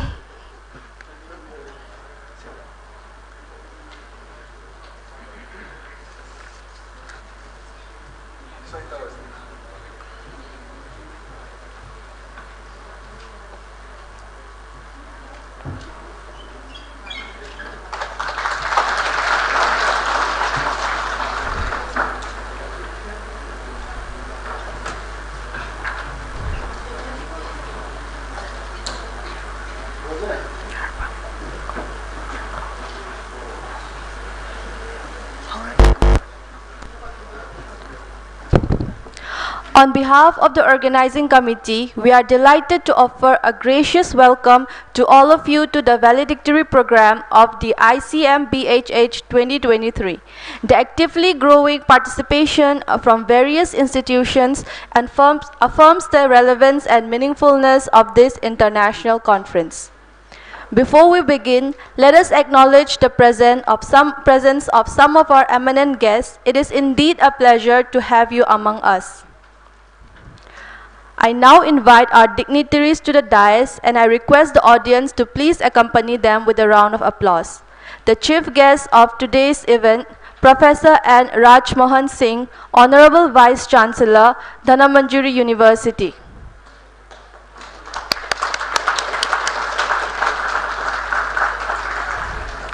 The guest of honor, Professor G.K.N. Chetri, Dean, School of Agricultural Science, Manipur University. And the President, Professor T.H. Binoy Singh, Head of Department of Zoology, Manipur University. Thank you, we consider it a privilege. I compliment the organizers of ICM BHH 2023 for the effort they have put in it, for the kind of events that they have organized, and for the participants that they have drawn. We would like to present the ceremonial gift for the dignitaries and resource person. The ceremonial gift comprises of a lengyan, a bouquet of dry flower, and a gift hamper, which consists of the encast virtual representation of the traditional Meitei sarong called Mayek Naibi Fanek, which is indigenously worn by the women folk and is a symbol of power. Ima Kaithel, also known as the Women's Market, is the only market in the world run entirely by women or women, mothers or women. The Ima Kaithel symbolizes women's empowerment and serve as a means to earn a living through tough time. a Nungbi mug, Nungbi or black pottery, which is traditional form of pottery produced in the village of Longpi Khulen and Longpi Kajui in the Ukhrul district of Manipur. A ta or spear fridge magnet, ta which stands for fear, is a traditional Manipur weapon used in armed combat, thang ta, of Manipuri martial arts, Huyen Langlon. And last but not least, a rosal olive tea, also known as hibiscus herbal tea. Without much ado, I would like to call upon Dr. Khetrimayum Birla Singh for the felicitation of the dignitaries.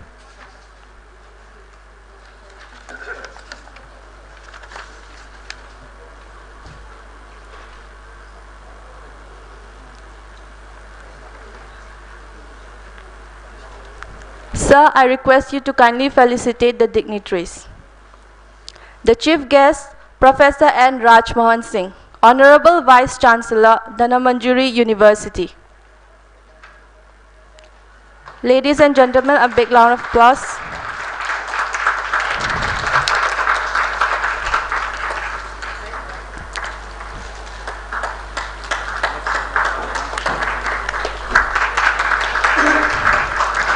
Next, I would like to invite Professor N. Mohilal Mittai to kindly felicitate the guest of honor, Professor G.K.N. Shetty, Dean, School of Agricultural Science, Manipur University.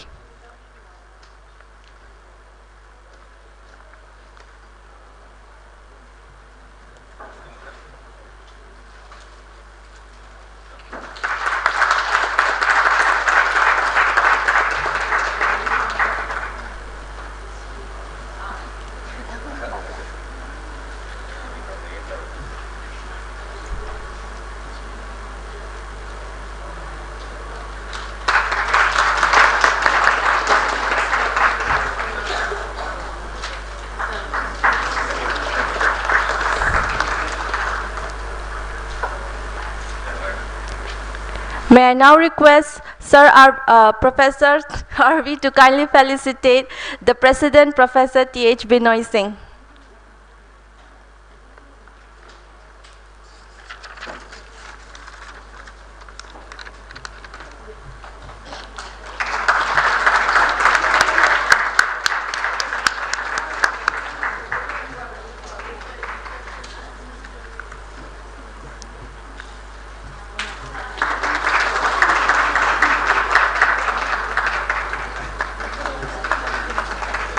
Thank you, sir. The state song of Manipur, Sanalaibak Manipur, meaning Manipur, the land of gold, will be sung as a tribute to our motherland and as a blessing towards the end of the second day of the international conference. It was written by B. Jayantakumar Sharma in 1965 and put up to music by Aribam Shyam Sharma. Nehru called us the jewel of India. That does not necessarily mean that we have plenty of jewels in Manipur. Sanalaibak is just a simple expression of love with a sense of patriotic preciousness. May all humans live in harmony with nature and other forms of life. May the truth prevail. May the darkness of ignorance be swept away by the dawn of self-realization.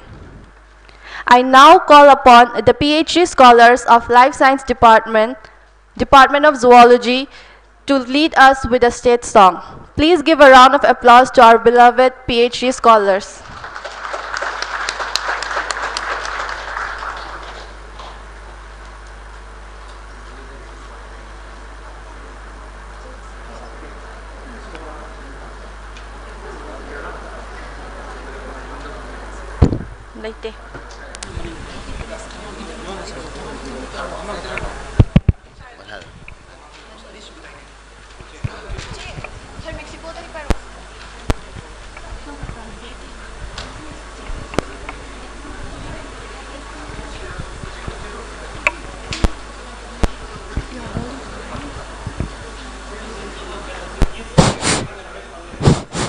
Hello.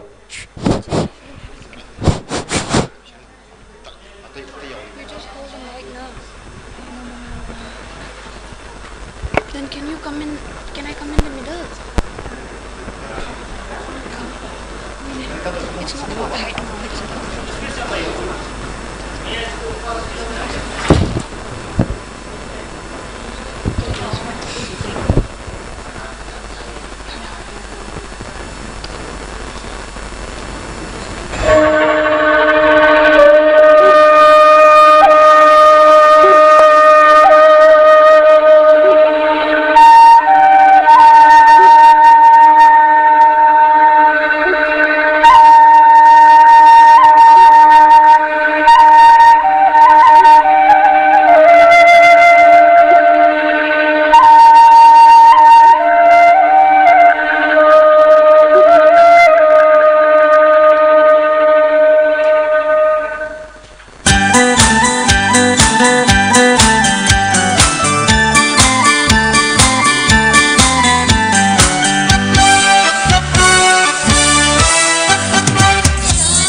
Thank you.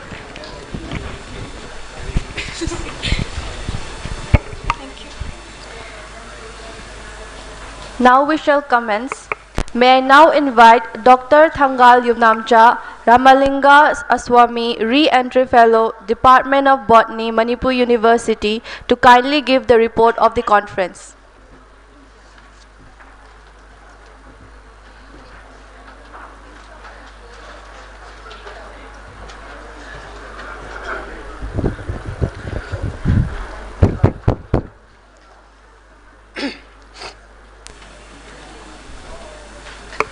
A very good evening and a warm welcome to all the esteemed delegates present here in this valedictory function of the 2 days International Conference on Metallomics, Biodiversity and Human Health.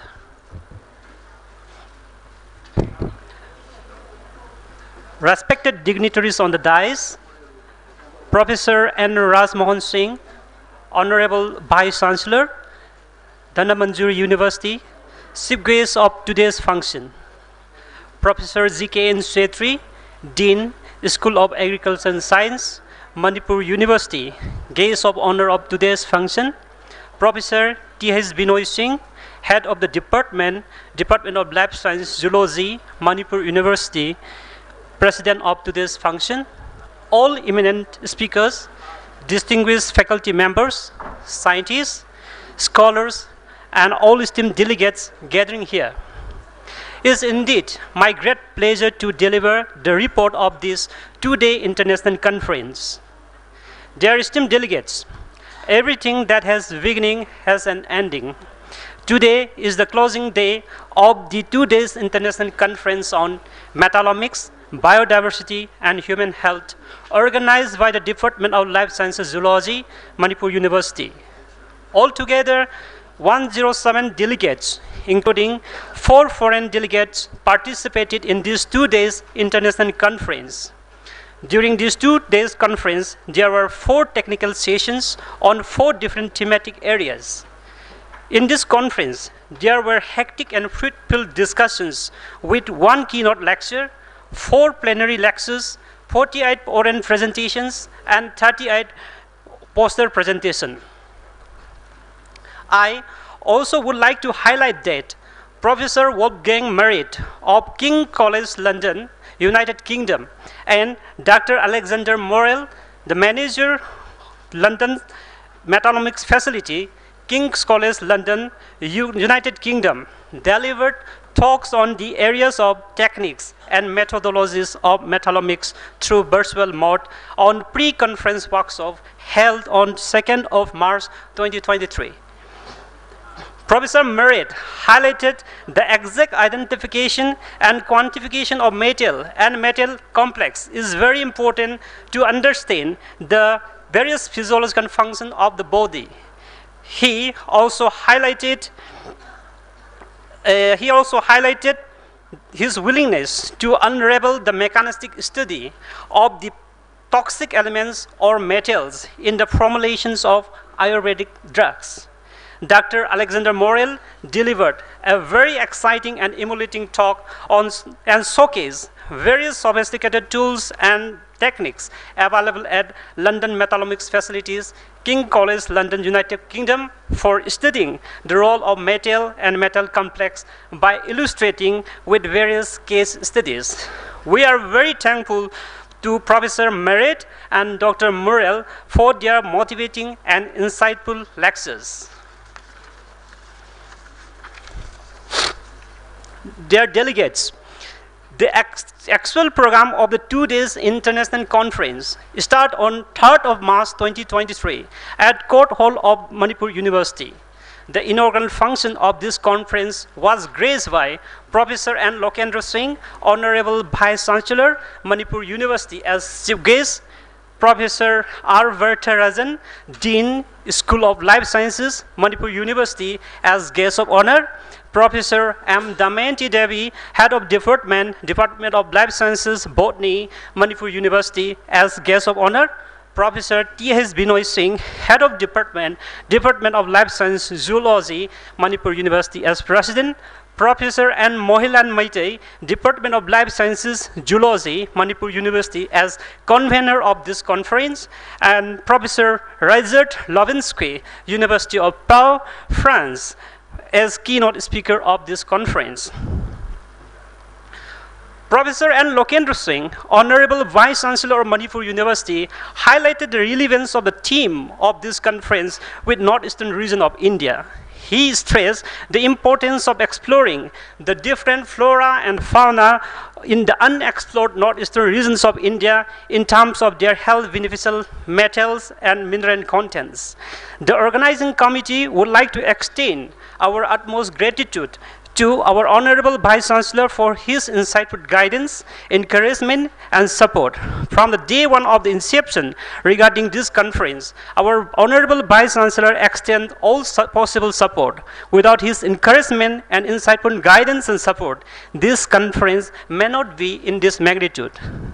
And Professor R. Vertarajan highlighted the integration of metallomics and biodiversity with human health. He emphasized the importance of plants and insects as a potential source of essential minerals and metal ions. Professor Damayanti Devi highlighted the proper toxicological investigation of the plants and plant-based herbal products is required before any uses, as it may cause loss of biodiversity and cause health hazards to various animals, including humans. Professor T.H. Binoy Singh highlighted the importance of studying the bioaccumulation of metal ions and the role of certain metal ions in the pathogenesis of certain human disease. Professor N. Mohilan Maite, the convener of this conference, in his welcome address highlighted the significance and relevance of this international conference with respect to biodiversity rich region of the Northeast India. Professor Lovinsky expressed his happiness to discover Manipur. He also shared his delightness to come to Manipur. The keynote lecture of this two-day international conference was delivered by the renowned scientist, Professor Rajat Lovinsky of French National Research Council and Institute of Analytical Sciences and Physiochemistry for Environment and Materials, University of Pau, France. Professor Lovinsky, in his keynote lecture, spoke about the importance of understanding the role and the fate of metals in a biological system in understanding various physiological processes of every living organisms. He emphasized the importance of metallomics with other different types of emics approach to find the functional role of genes and also to find out how metal works in the biological system.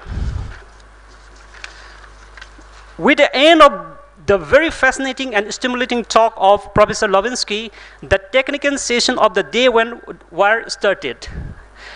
Technical session 1 was conducted on the theme Omics in Metallomics and Allied Sciences. It had two parallel sessions. Professor Sagar Tirtha Sarkar from the Department of Zoology, University of Calcutta, and Dr. Amit Seth, Department of the Life Science Botany, Manipur University, shared and co-shared in one session held at Court Hall, Manipur University.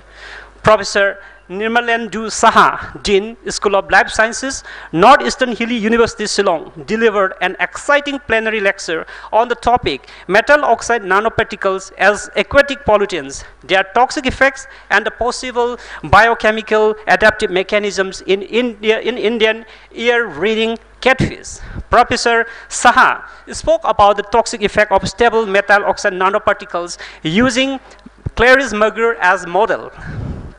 He also emphasized that synthetic toxic nanoparticles generated from the industries causes threats to various forms of life, including human. Dr. Robert Thangzam, Department of Life Sciences Botany, Manipur University, and Dr. Y. Rameshwari Devi of Department of Life Science Geology, Manipur University, chaired and co-chaired another parallel session held at the conference hall, Department of Life Sciences, Manipur University. A total of 11 oral presenters delivered talks on various thematic areas of this conference. Then, technical session 2 was conducted on the theme Omics of Food, Biodiversity, Fishery, and Health. Professor Devananda Singh Ningthopjam of the Department of Biochemistry, Manipur University, chaired the technical session 2. It had two plenary lectures. First plenary lecture was delivered by Professor Ramkrishan Negi of the University of Delhi on the topic Fish Gut Microbiome, Past, Present, and Future. Professor Negi spoke about the role of gut microbiome in regulating the various physiological functions of the body. He also stressed on the metagenomics approach on the identification of various species of microbes and their functional role in the gut microbiome. Second talk was given by Professor Sagar Tirtha Sarkar of the Department of Geology, the University of Calcutta, on an exciting topic, Fighting Off a Failure Heart, Understanding the Molecular Story. Professor Sarkar spoke about the mechanism of cardiac myocyte dysfunctions and its relation in heart failure. He highlighted that acute and chronic stress-induced apoptotic cell death in myocardium are the results of myocardial infarction and ventricular hypertrophy. He also highlighted the importance of nano-based drug carriers in nucleic acid-based targeted therapeutics in heart failure. Then, technical session 3 was conducted for young scientists oral presentation. It had two parallel sessions. Professor Joanna Spooner from French National Research Council and Institute of Analytical Sciences, University of Pau, France, and Professor Negi University of Delhi shared and co-chaired in one session held at Court Hall, Manipur University. Professor Rezard Lobinsky and of University of Pau, France, and Professor Sagar Tirtha Sarkar from the Department of Zoology, University of Kolkata, shared and co-chaired in another parallel session held at Conference Hall, Department of Life Sciences, Zoology. A total of 33 Oren presenters delivered talks on different thematic areas of this conference. After the successful completion of all the technical sessions of the day one of this conference, a cultural program was hosted by organizing committee to showcase the rich culture of Manipur. Manipur classical solo dance was presented by Zinita Laurembam, research scholar, Department of Zoology, and other cultural dances, Maibi Zagoi, Kambathoibi Zagoi, Raslila, Mau Zagoi, were also presented by a team from Department of Dance and Music here in Manipur University. Another very exciting cultural item, Pung Solom, was also presented by Chaitanya Institute of Sankirtana. Moreover, students of the Zoology Department here in Manipur University are also presented song and dance.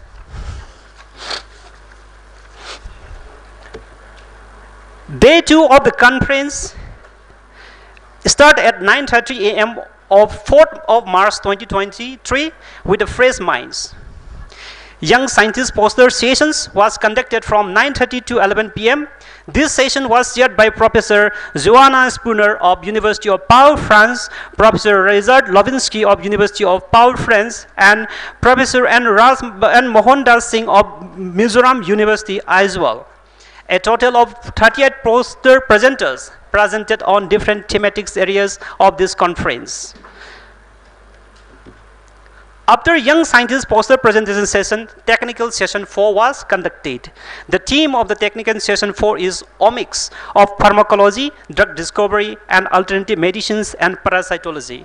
It had 2 parallel sessions. Professor Kananbala Sarangthem, director of EMMRC, Manipur University, Kansipur, and Professor N. Mohandas Singh of Mizoram University, Aizawl, shared and co-chaired in the plenary lecture and oral presentation held at the Senate Hall of Manipur University.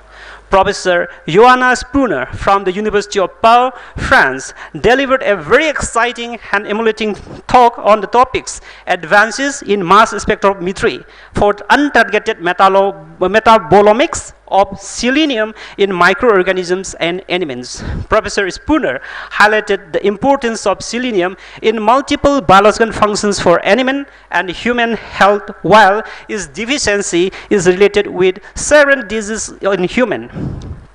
Professor Spooner also stressed that quantification of different forms of selenium in biological materials is important for understanding the accumulation of selenium in different living systems, including plants, animals, and human. Professor Spooner also highlighted the recent advances in using mass spectrometry for the determination and the characterization of selenium species in complex biological matrices.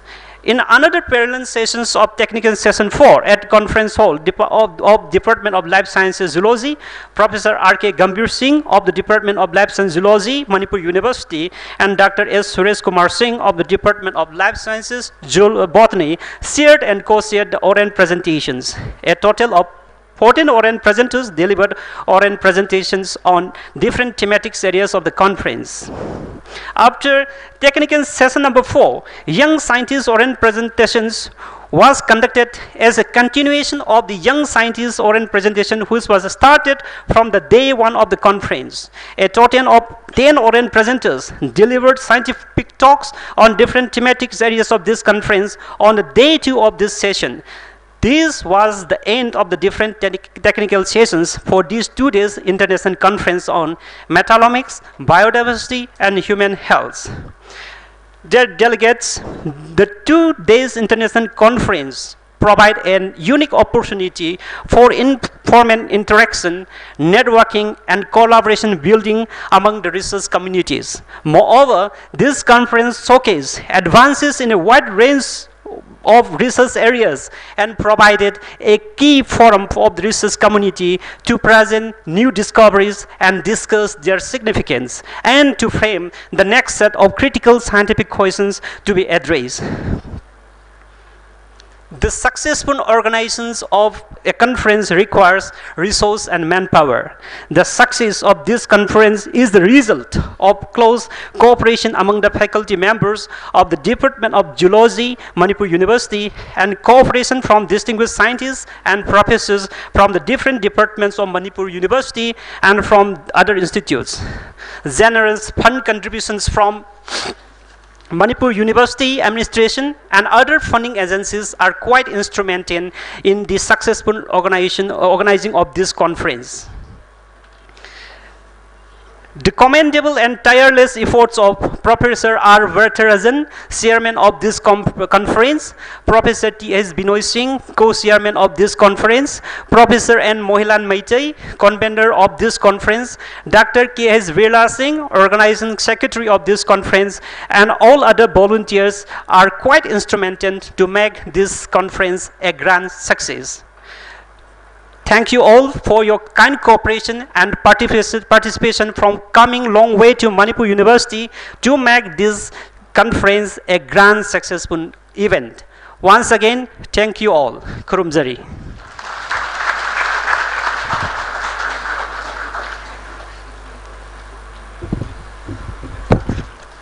Thank you, Dr. Thangal, for the detailed yet crisp report about the conference.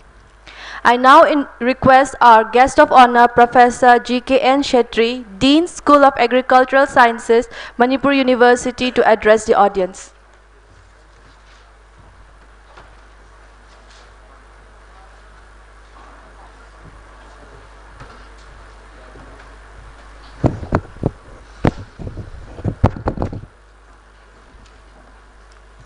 Respected Honorable Vice Chancellor of Dhanmanjuri University, Professor Raj Mohan Singh, my colleague Dr. Binoy Singh, Head of the Department of Geology, Head of the Department of Botany, my esteemed colleagues from the Department of Geology and Botany, dear research scholars, participants from different universities. It is really very exciting moment that we come to the conclusion of this international conference. In fact, this conference to this magnitude scale, it never happened in the Manipur University, I should say, in the Department of Life Sciences. I do not know, during my Lien period, if it happened, I do not know, but as far as my memory is concerned, this magnitude and this scale of international conference never been organized in the Department of Life Sciences. So for this, I really congratulate Dr. Virla Singh under his leadership, and he's a well planner. His design of experiment is meticulous, and I really appreciate his tremendous capacity in organizing this type of conferences. In fact, I have witnessed Dr. Birla when he was the head of the Department of Geology in Sikkim Central University. He has organized this type of conference, and I was the chief guest in that. So I understood the way he has organized, and here also the same case it has been reflected. So he has got the caliber of doing this needful. Of course, there are a lot of persons involved behind the screen, particularly the faculty members and the research scholars of Dr. Birla, who has really supported him in the day and night to make this international conference very, very successful. Yes, we had this conference, very nice. We have learned many more things from this international conference, and particularly we have the participants as well as the resource persons from abroad. And in the very opening remark, Professor Lovinsky says he had discovered the Manipur. We are very proud of you, sir, for hearing this very word from you. Really, you will discover more when you go visit to Loktak tomorrow. I have just heard from you. You will discover many more things. And in fact, the scholars from our surrounding university, University of Mizoram, University of Rajiv Gandhi University, maybe from Guwahati University, and Assam University, they have participated heartily. We are really thankful you all. But here one thing, here participation not only is the case, but the participation is so important from the networking point of view. And though you have presented your research papers of last 3-4 years, maybe of the scholars, the capacity or as a research level capacity, but you see, what you have learned, what I have learned is that to work a very good work, we need an organized workplace. Organized workplace is very, very productive. Where you need a very advanced equipment, very advanced literature, library. As the keynote speaker on the Professor Lavansky has, expressed, he has unraveled the metallomics in life sciences, how metals affect the biodiversity in plants and bacteria. There we come to know that, when you do a research, it doesn't mean that you will do it very taking into consideration only one aspect of it. It involves a complex of systems. So for that, you need a very advanced, equipments like there in that metallomic, he has, forwarded the message that you need a very advanced analytical chemistry, very advanced physics also needed, and at the same time you need statistics. Here I give emphasis to statistics to our research scholars. Here I find some of your papers. You are putting statistical unit test of significance and this analysis variance test and the correlation coefficient and the coefficient of determination in a very wrong way. Statistics is very, very important in research. Even if you do very, very good work, but if the statistical significance is wrong, your result is totally fail. So statistical significance doesn't mean that your result is always significant. Significant only is not the result. Insignificant also is a result. So you should not hide anything. All right. So it is better to consult a biostatistician rather than a pure statistician to go for biological type of research, so that he will guide you in a better manner. What are the things to be compared and what are the tests to be result is to be tested. All these things is very, very important. So I will take you this in a different way. Say for example, you have written a golden letter and you have just posted in the letter box without a stamp. Do you think that the letter will go to the addressee? It will not go. Same is the case here also. If you did a very good research but no statistical analysis you did perfectly, meticulously, and design of experiment is not that perfect, then your result will not be accepted by the publisher as well as the scientific community, and nobody will be interested to read your paper. So wonderfully, my message is that our youngsters who are doing wonderful research, please take attention on this.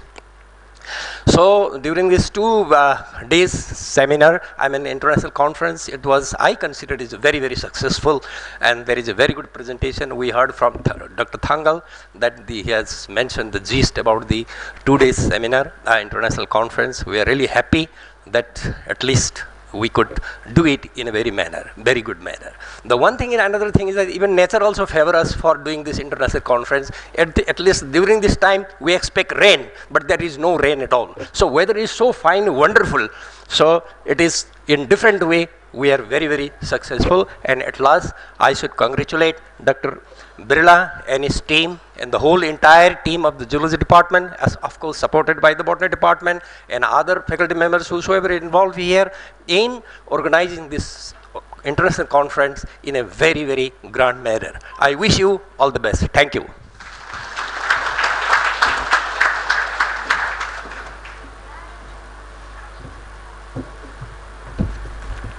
Thank you very much, Professor. Your words were full of valuable knowledge. I now request the Chief Guest, Professor N. Rajmohan Singh, Honorable Vice Chancellor, Dhanamandjuri University, to deliver an address.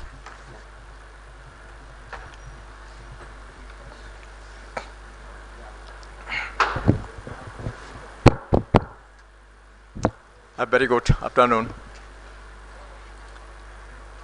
Distinguished dignitaries on the dais, my colleague Professor G.K.N. Shetty, Dean School of Agriculture and Sciences, Manipur University,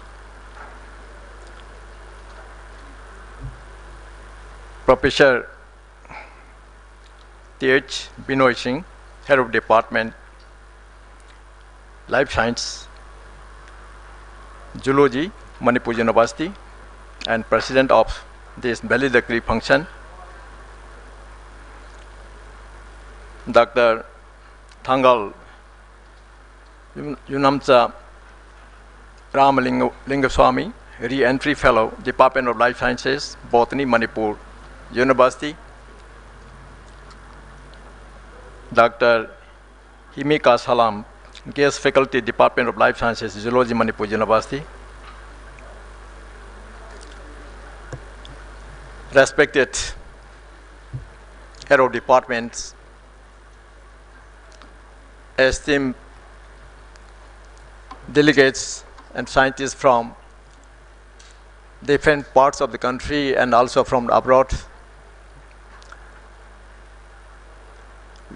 research scholars, students, and media persons.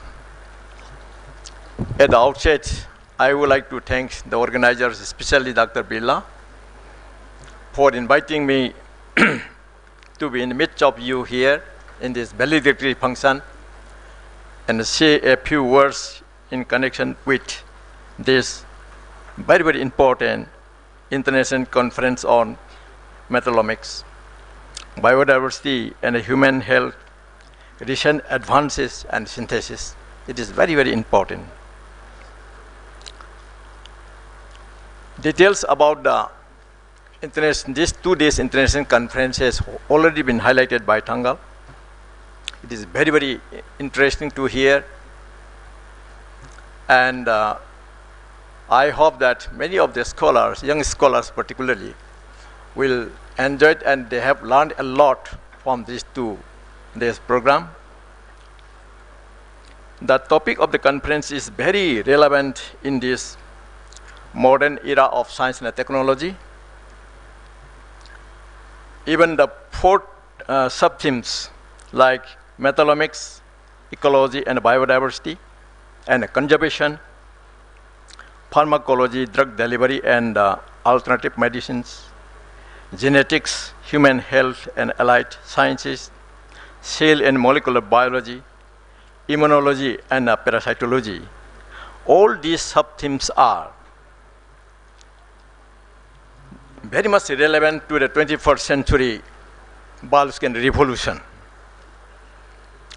It is heartening to note that the conference focuses on the multidisciplinary life sciences research in the field of metabolomics, biodiversity and human health using advanced scientific technologies and analytical methods.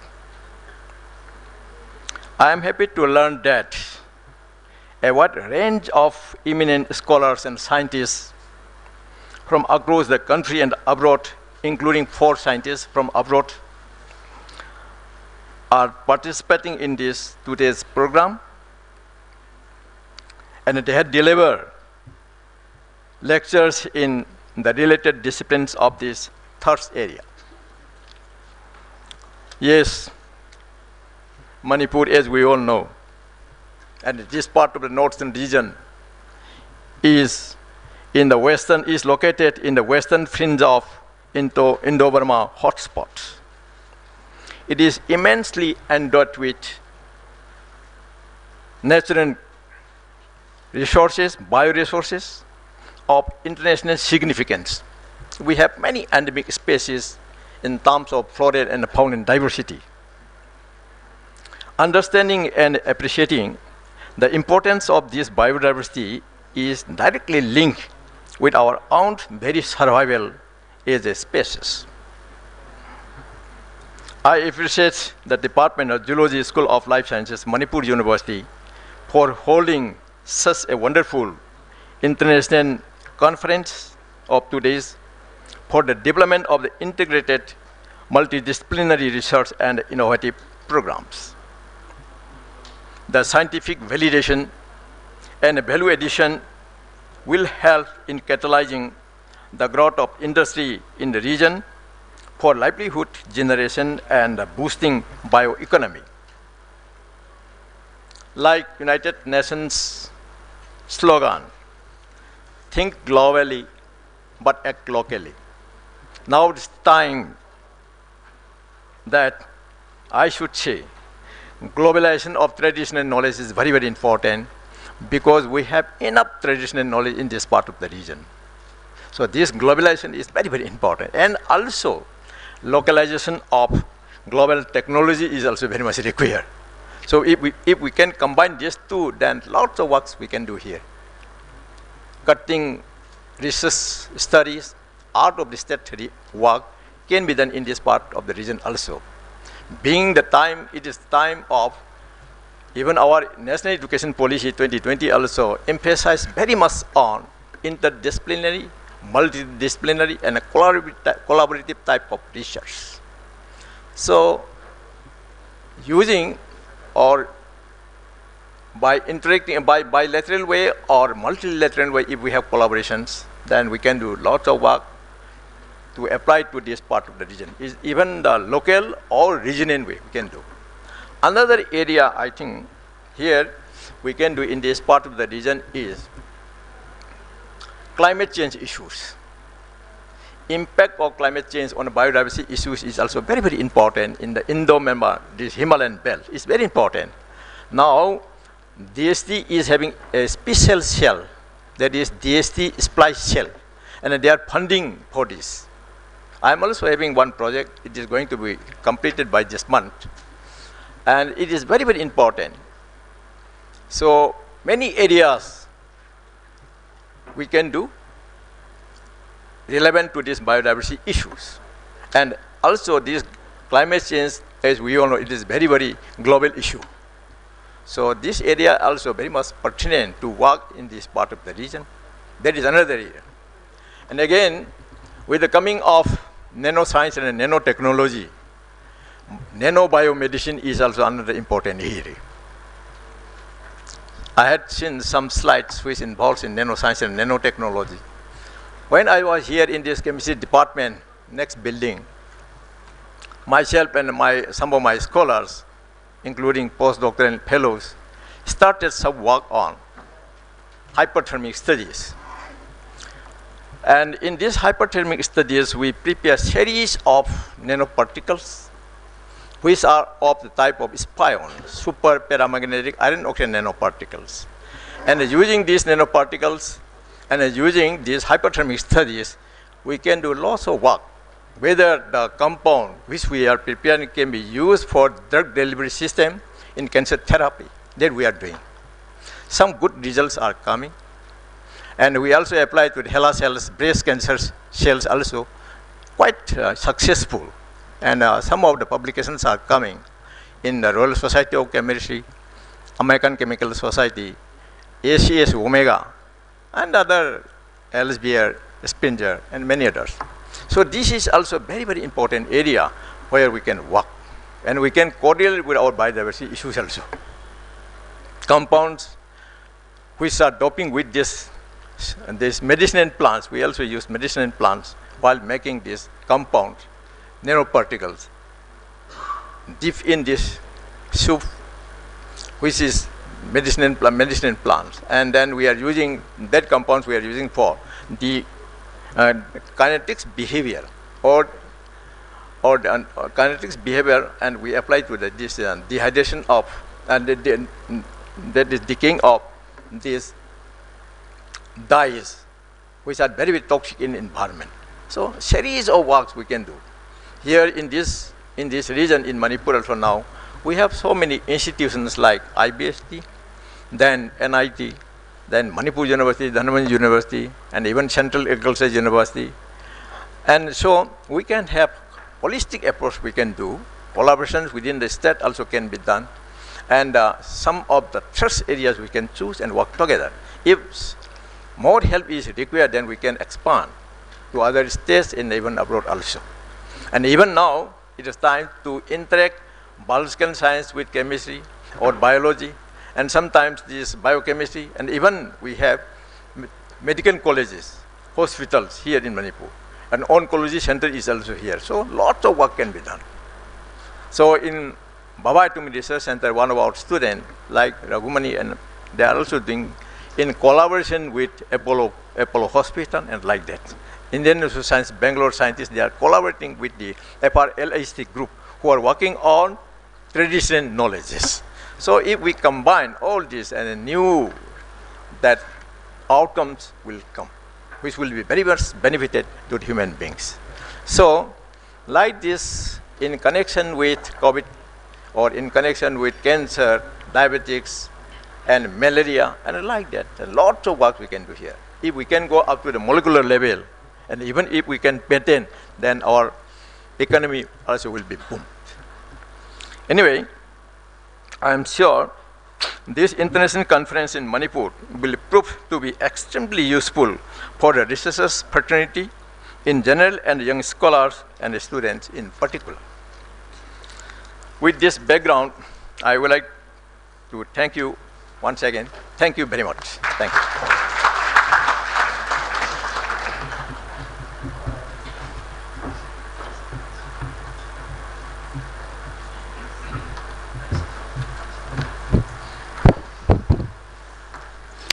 Thank you.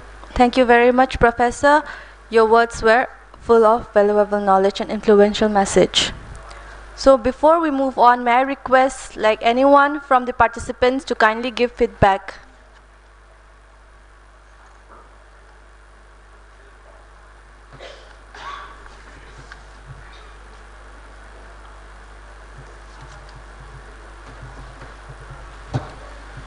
Respected dignitaries on the dais and off the dais, very good evening to all of you. This side Dr. Balayogi, representing Unity College of Teacher Education, Dimapur, Nagaland. On behalf of all the participants, a brief feedback on this auspicious international conference held in Manipur, North India. These 2 days, March 3rd and March 4th, 2023, will be remembered a lot for each and every one of us. Last 2 days, lot of oral presentations, poster presentations, deliberations, exchange of ideas, communication, discussions, deliberations are done in a positive way and effective way. In this context, in this regard, as a participant, as a paper presenter, as a guest, so on and so on, what we learn, where we are going on. As a student, what we are taking from here to there. Next couple of weeks, next couple of months, next year, after 5 years, when I come back to Manipur Central University, the things which I learned, the discussions which I happened, the questions which are encountered for me, then in between, whether they are answered, whether they are solved or not, we need to check it out as a paper presenter and as a participant. So the exchange, I can say the ocean of knowledge in and around India and out of India, it came over here in different parts of the concepts, in ideas, the content, the chapters and units and so on. In this context, my dear friends, my dear co-research scholars, my dear faculty members and all others, we should not forget the days which is happened from last 2 days, the hard work which is kept from couple of months to organize this seminar, the hospitality which is given by the organizers and the opportunity given by the Manipur University, the higher authorities of Manipur University, the superior power of Vice Chancellors to the faculty members given opportunity to come over here from far away from places to participate over here is really fantastic. This international conference, we need to keep it on the top of our life and career. So when we get coming back next year, the questions which is raised by the chair and the co-chair, we need to answer perfectly and effectively. That is the motto of this international conference. That is the vision and that is the mission of this international conference. The knowledge which is given by the respective professors, higher authorities, whatever the designations we can call it as, they are like our fathers and they are like our well-wishers. They are with us. So when we come back and we need to check it back, what are the drawbacks which I done? I surprised by one co-chair which is highlighted an important point, a spelling mistake, conclusion, S is missing, some plurals, some singulars and whatever it may be, the figures, the data, the analysis, the suggestions, the conclusions, the introduction part, the abstract part, the keywords, that is really amazing. So where we are going on, what happened to her, what is our write-up, what are our thought process, these are the things as a student, as a faculty, we need to check it back. We need to go back and we need to review, replan, re-exercise the things which we want exactly by these eminent faculty members or the eminent personalities sitting in front of us. They are the true examples in front of us. We need to take it as, when we come back, we need to check it back, the things which they want exactly as, so they guided us like a father, like a sister. My father don't know anything about this, but my chair, my respected chair, given me the valuable suggestions. My mother, my uncle, auntie, whatever the relations which I have, they never given any suggestions like that. They never see the things which is happening over here. But this international conference is a scope, is a chance, is an opportunity for each and everyone. That's what I'm asking to you, my dear friends, my dear those who are sitting over here from past 2 days, spending your valuable time. You came from so many places, different areas. But the thing I want is, when we come back, we need to correct ourselves. The next thing is, the deliberations in this room, that room, or near the food area, near the canteen area, near the playground, whatever it may be, we need to take it back and we need to share. Yes, I want to share the things to my colleagues, to my students, to my higher authorities. I want to do the same thing to my college. What is happened, how exactly it is happened. Because I learned so many things from starting to the ending. That is what the things which is given to me. So I don't want to put it in my brain. Simply, I'll keep it on my heart and I will take back to my home, my college, my community, my neighbors. These are the things I want to tell once again, thank you very much for giving this opportunity, and I really appreciate the organizers, the Manipur University, the government of Manipur, and all other dignitaries and all other sponsors involved in this international conference. I hope this will be the mega success of this international university hosted by the Manipur University. Thank you one and all.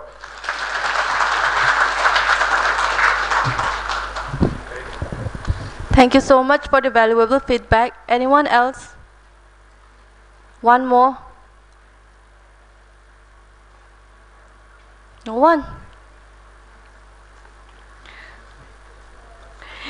Okay, ladies and gentlemen, taking this opportunity, I would like to announce the best 3 presenters for the oral presentation by young scientists.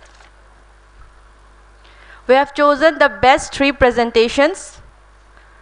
So, Rodi Laishram, OYS 42. Rodi Laishram. May I request Professor T.H. Binoy Singh to kindly felicitate.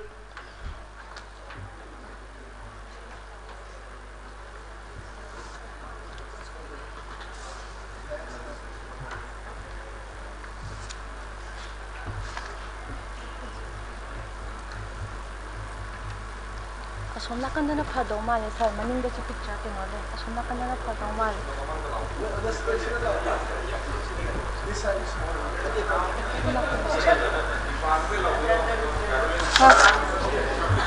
Department.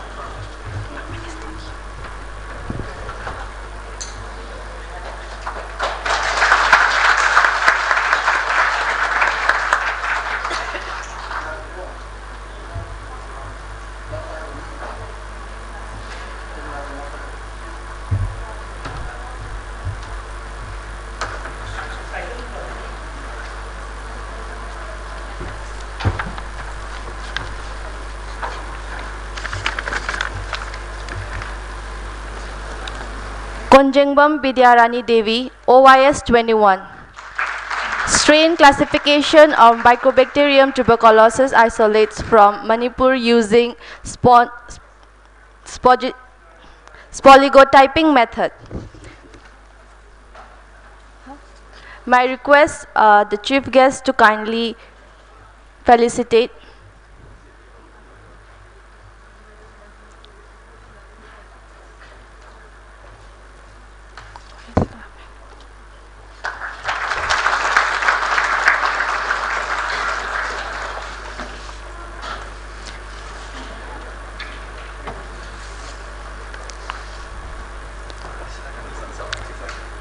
And next we have OYS 11 Samandram Sushil Kumar Singh.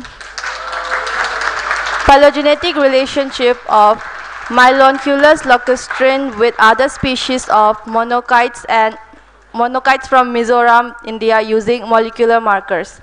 May I request Professor Shetty to kindly felicitate.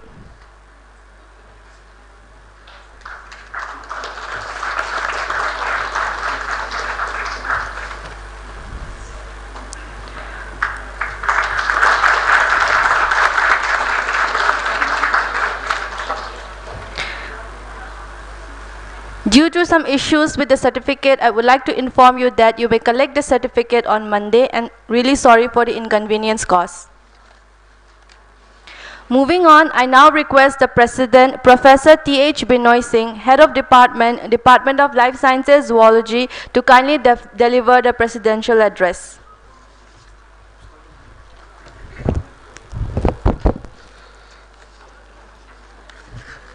Good evening. Respected Honorable Vice Chancellors, Professor N. Rasmohan Singh, Vice Chancellor of DM University, Professor J.K.N. Shetty, Dean, School of Agricultural Sciences, learned faculty members, delegates coming from different places, from the country as well as outside the countries, the research scholars and invitees. In fact, the hectic programs right from second, which were on virtual and other aspects also, we have quite wide range of the topics, and I hope you'll be benefited while doing interaction with others. The question and answers while you are presenting, which were put to you, it should be a source. It should not be discouraged with you. It should be a source, learning steps, a source of inspirations that you can do more better in your futures. And also, this during this short stays, maybe some of you, particularly those participants coming from outside and staying in the campus, you might have some inconveniences, I know, but please to excuse us. We'll do our best in your future so that we can improve, and probably we needed your suggestions. Of course, one of the participants has already spoken on his views on these participants on this conference. And I really like to thank Professor Lopsinski and Professor Jonah Spencer, who has come here in this part of the country, right from UK, and to participate here in a conference to share their views. And we could learn many things, how these metals interact or how these metals are behaving. And moreover, you know, this conference, which is very significant when we understand that how this metal behaves at the different conditions and how their concentration are changing on different aspects. So I think this conferences certainly has given you a lot of ideas. And I think when you go back from here, you'll go with the sweet memories of the natural beauties.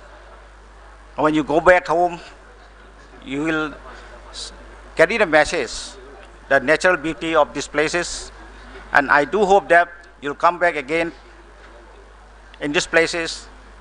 And in near future, probably if we can have, so we may organize. So let this be the foundations for invitations and for more participants to come here from different parts of the country. And I wish you all the best in your near futures, and you go back with the sweet memories of this place. Thank you so much.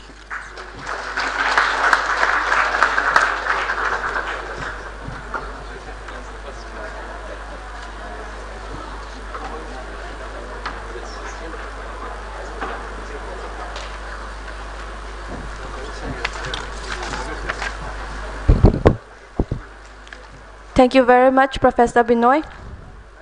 May I now take this opportunity to announce the best 3 poster presentation by young scientists. Nevida Leshangthem, Department of Chemistry, Mizoram University, PYS 31.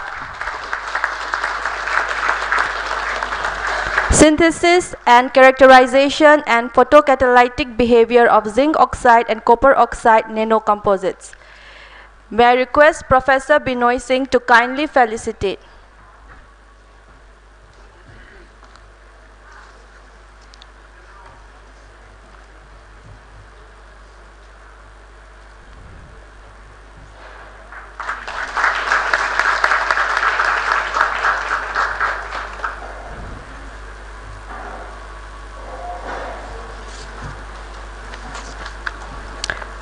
Next is Hirumoni Hazarika, PYS 22, Department of Forestry and Biodiversity, Tripura University.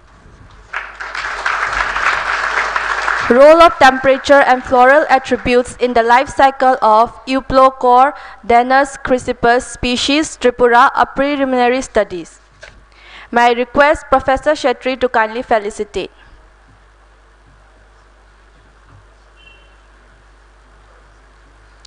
A big round of applause.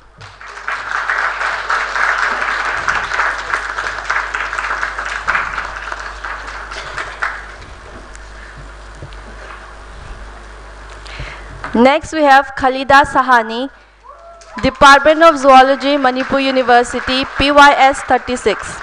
Mineral profile in certain fermented foods of Manipur, a northeastern state of Manipur. May I request Professor N. Raj Mohan Singh to kindly felicitate.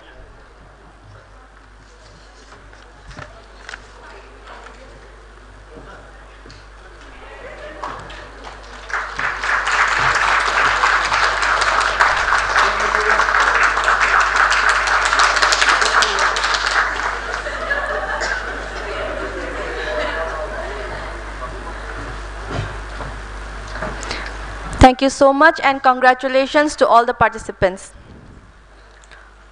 Ralph Waldo Emerson believed that the reward of a thing well done is having done it. However, we would be falling short of our duty if we do not recognize a thing well done and encourage it. May I now request Dr. Himika Salam, guest faculty, Department of Life Sciences Zoology, Manipur University, to render the acknowledgement, please.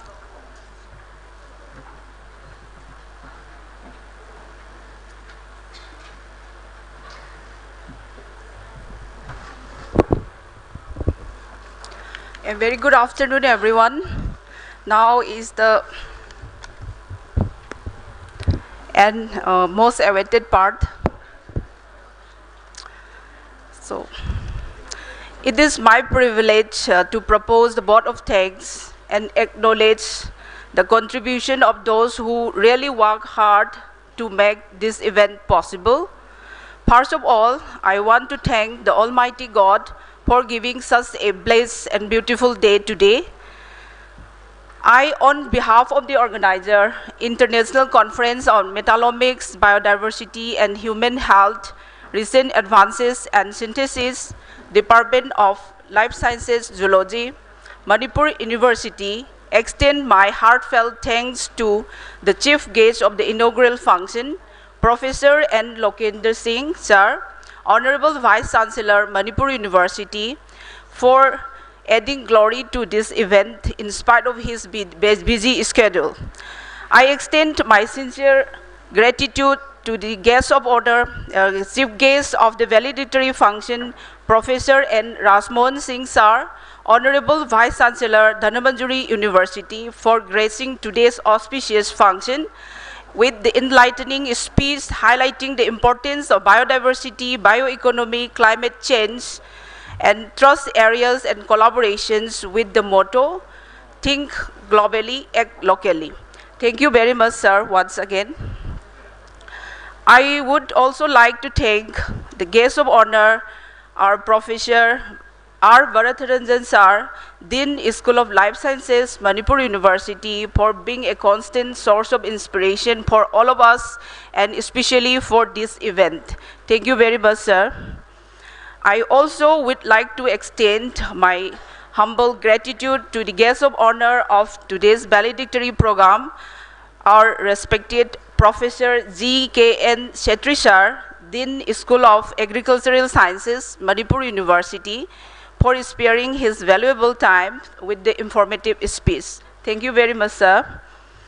I also would like to extend my thanks to the guest of honor of the inaugural program, Professor M. Damayanti Devi, Madam, HOD, Department of Life Sciences, Botany, for sparing her valuable time in spite of his busy schedule with the very informative speech. Thank you very much, Madam.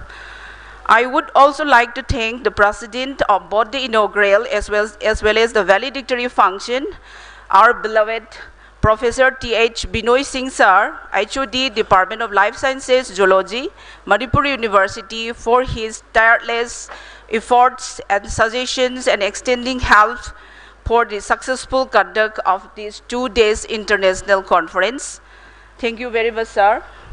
I would also show my humble gratitude to Professor N. Mohanlal Maitei Singh Sir, Convener ICM BHH 2023, for his vision, tireless efforts and strategic planning for making this event a reality. Thank you very much, sir. I also would like to thank and my sincere gratitude to Dr. Khetrimayum Birla Singh Sir, who is the real man behind the successful conduct of this workshop and who is very versatile and hardworking. And thank you very much, sir, without whom this conference is not at all possible. I extend my sincere gratitude again to our keynote speaker, Professor Richard Lobinsky, sir, from the University of Pau, France, who has come all the way from France to India for giving such an enlightening keynote lecture on the metallomics, molecular mechanisms of metal uptake and transport by the plants and bacteria. And it is indeed a very enlightening section with lots of discussions, question and answer hours. And we expect in the future also to visit again here in India from the Manipur also. And we really appreciate your love of Manipur and the Loktak Lake. Thank you very much, sir. And we again wish to have a very pleasant return journey. Thank you, sir. I also would like to thank Professor Joanna Sospurna, University of Pau, France, again, for giving us a wonderful planetary lecture and also being the chair and the judge of the technical sessions. And thank you very much, madam. Please visit India again. Moreover, I also would like to extend my humble gratitude to Professor Wulmang Maret, King's College London, United Kingdom, for joining this conference online and throwing the light on metallomics, elementomics, analytical tools and techniques in spite of his health issues.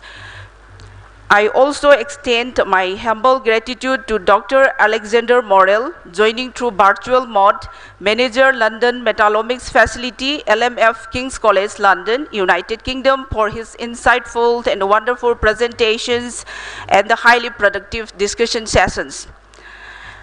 Now, it's time to thank all our resource persons. May I start from Professor N. Saha, Dean, School of Life Sciences, North Hill University, Shillong, for giving insightful invited lectures.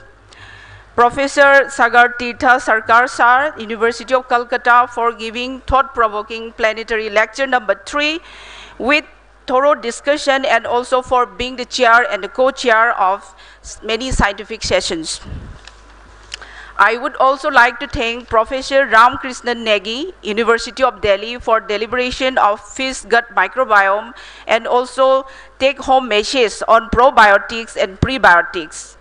I also extend my humble gratitude to Professor N. Mohandas Singh Sir, Mizoram University, Aizawl, for being the co-chair and the judge of the Young Scientists poster session. Thank you very much, sir, for your kind presence.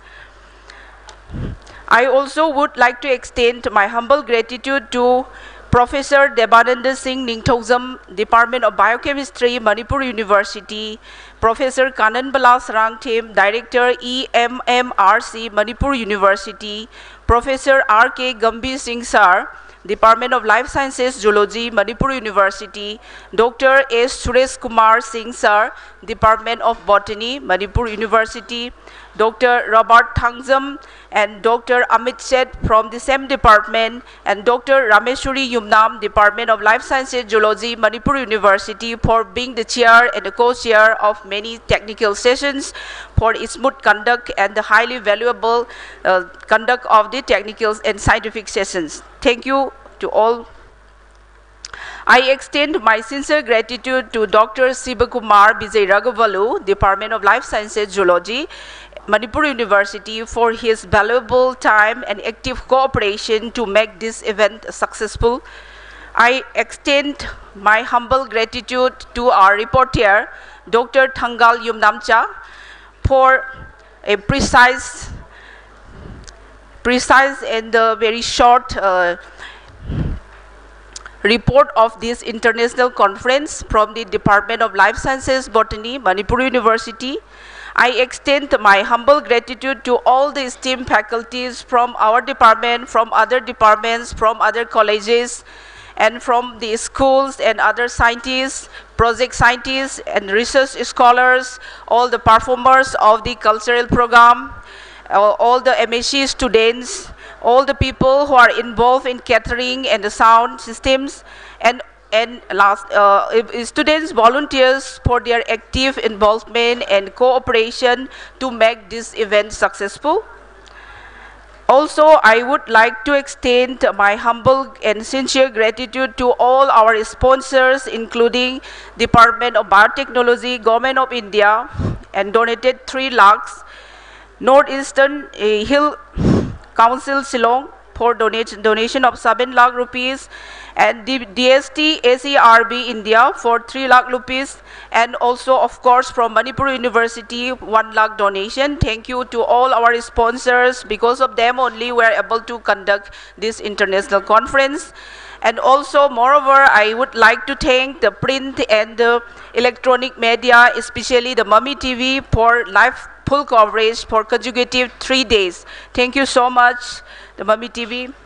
And last but not the least, my heartfelt gratitude to all the delegates for their full dedication and active participation in terms of oral, in terms of poster, and all the feedbacks they have given, very nice and very thought-provoking feedbacks they have already shared.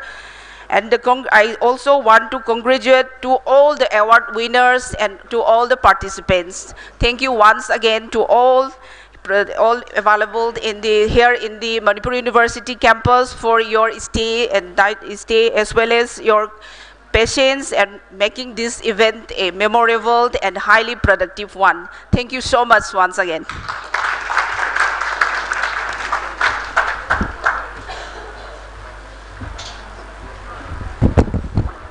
Thank you very much, Dr. Himika. We have now reached the end of the valedictory program. There is an end to everything, but we believe that there is never an end, but always a beginning. Everyone has talent. What's rare is the courage to follow it. If we are not prepared to be wrong, you'll never come up with anything original. Quotes Ken Robinson. Congratulations to all who have made outstanding efforts today. Great opportunities will follow your hard work. This is Caroline Akoijam, your host for the day, signing off. Until we meet again, take care and have a wonderful evening. Thank you, Kurumjari.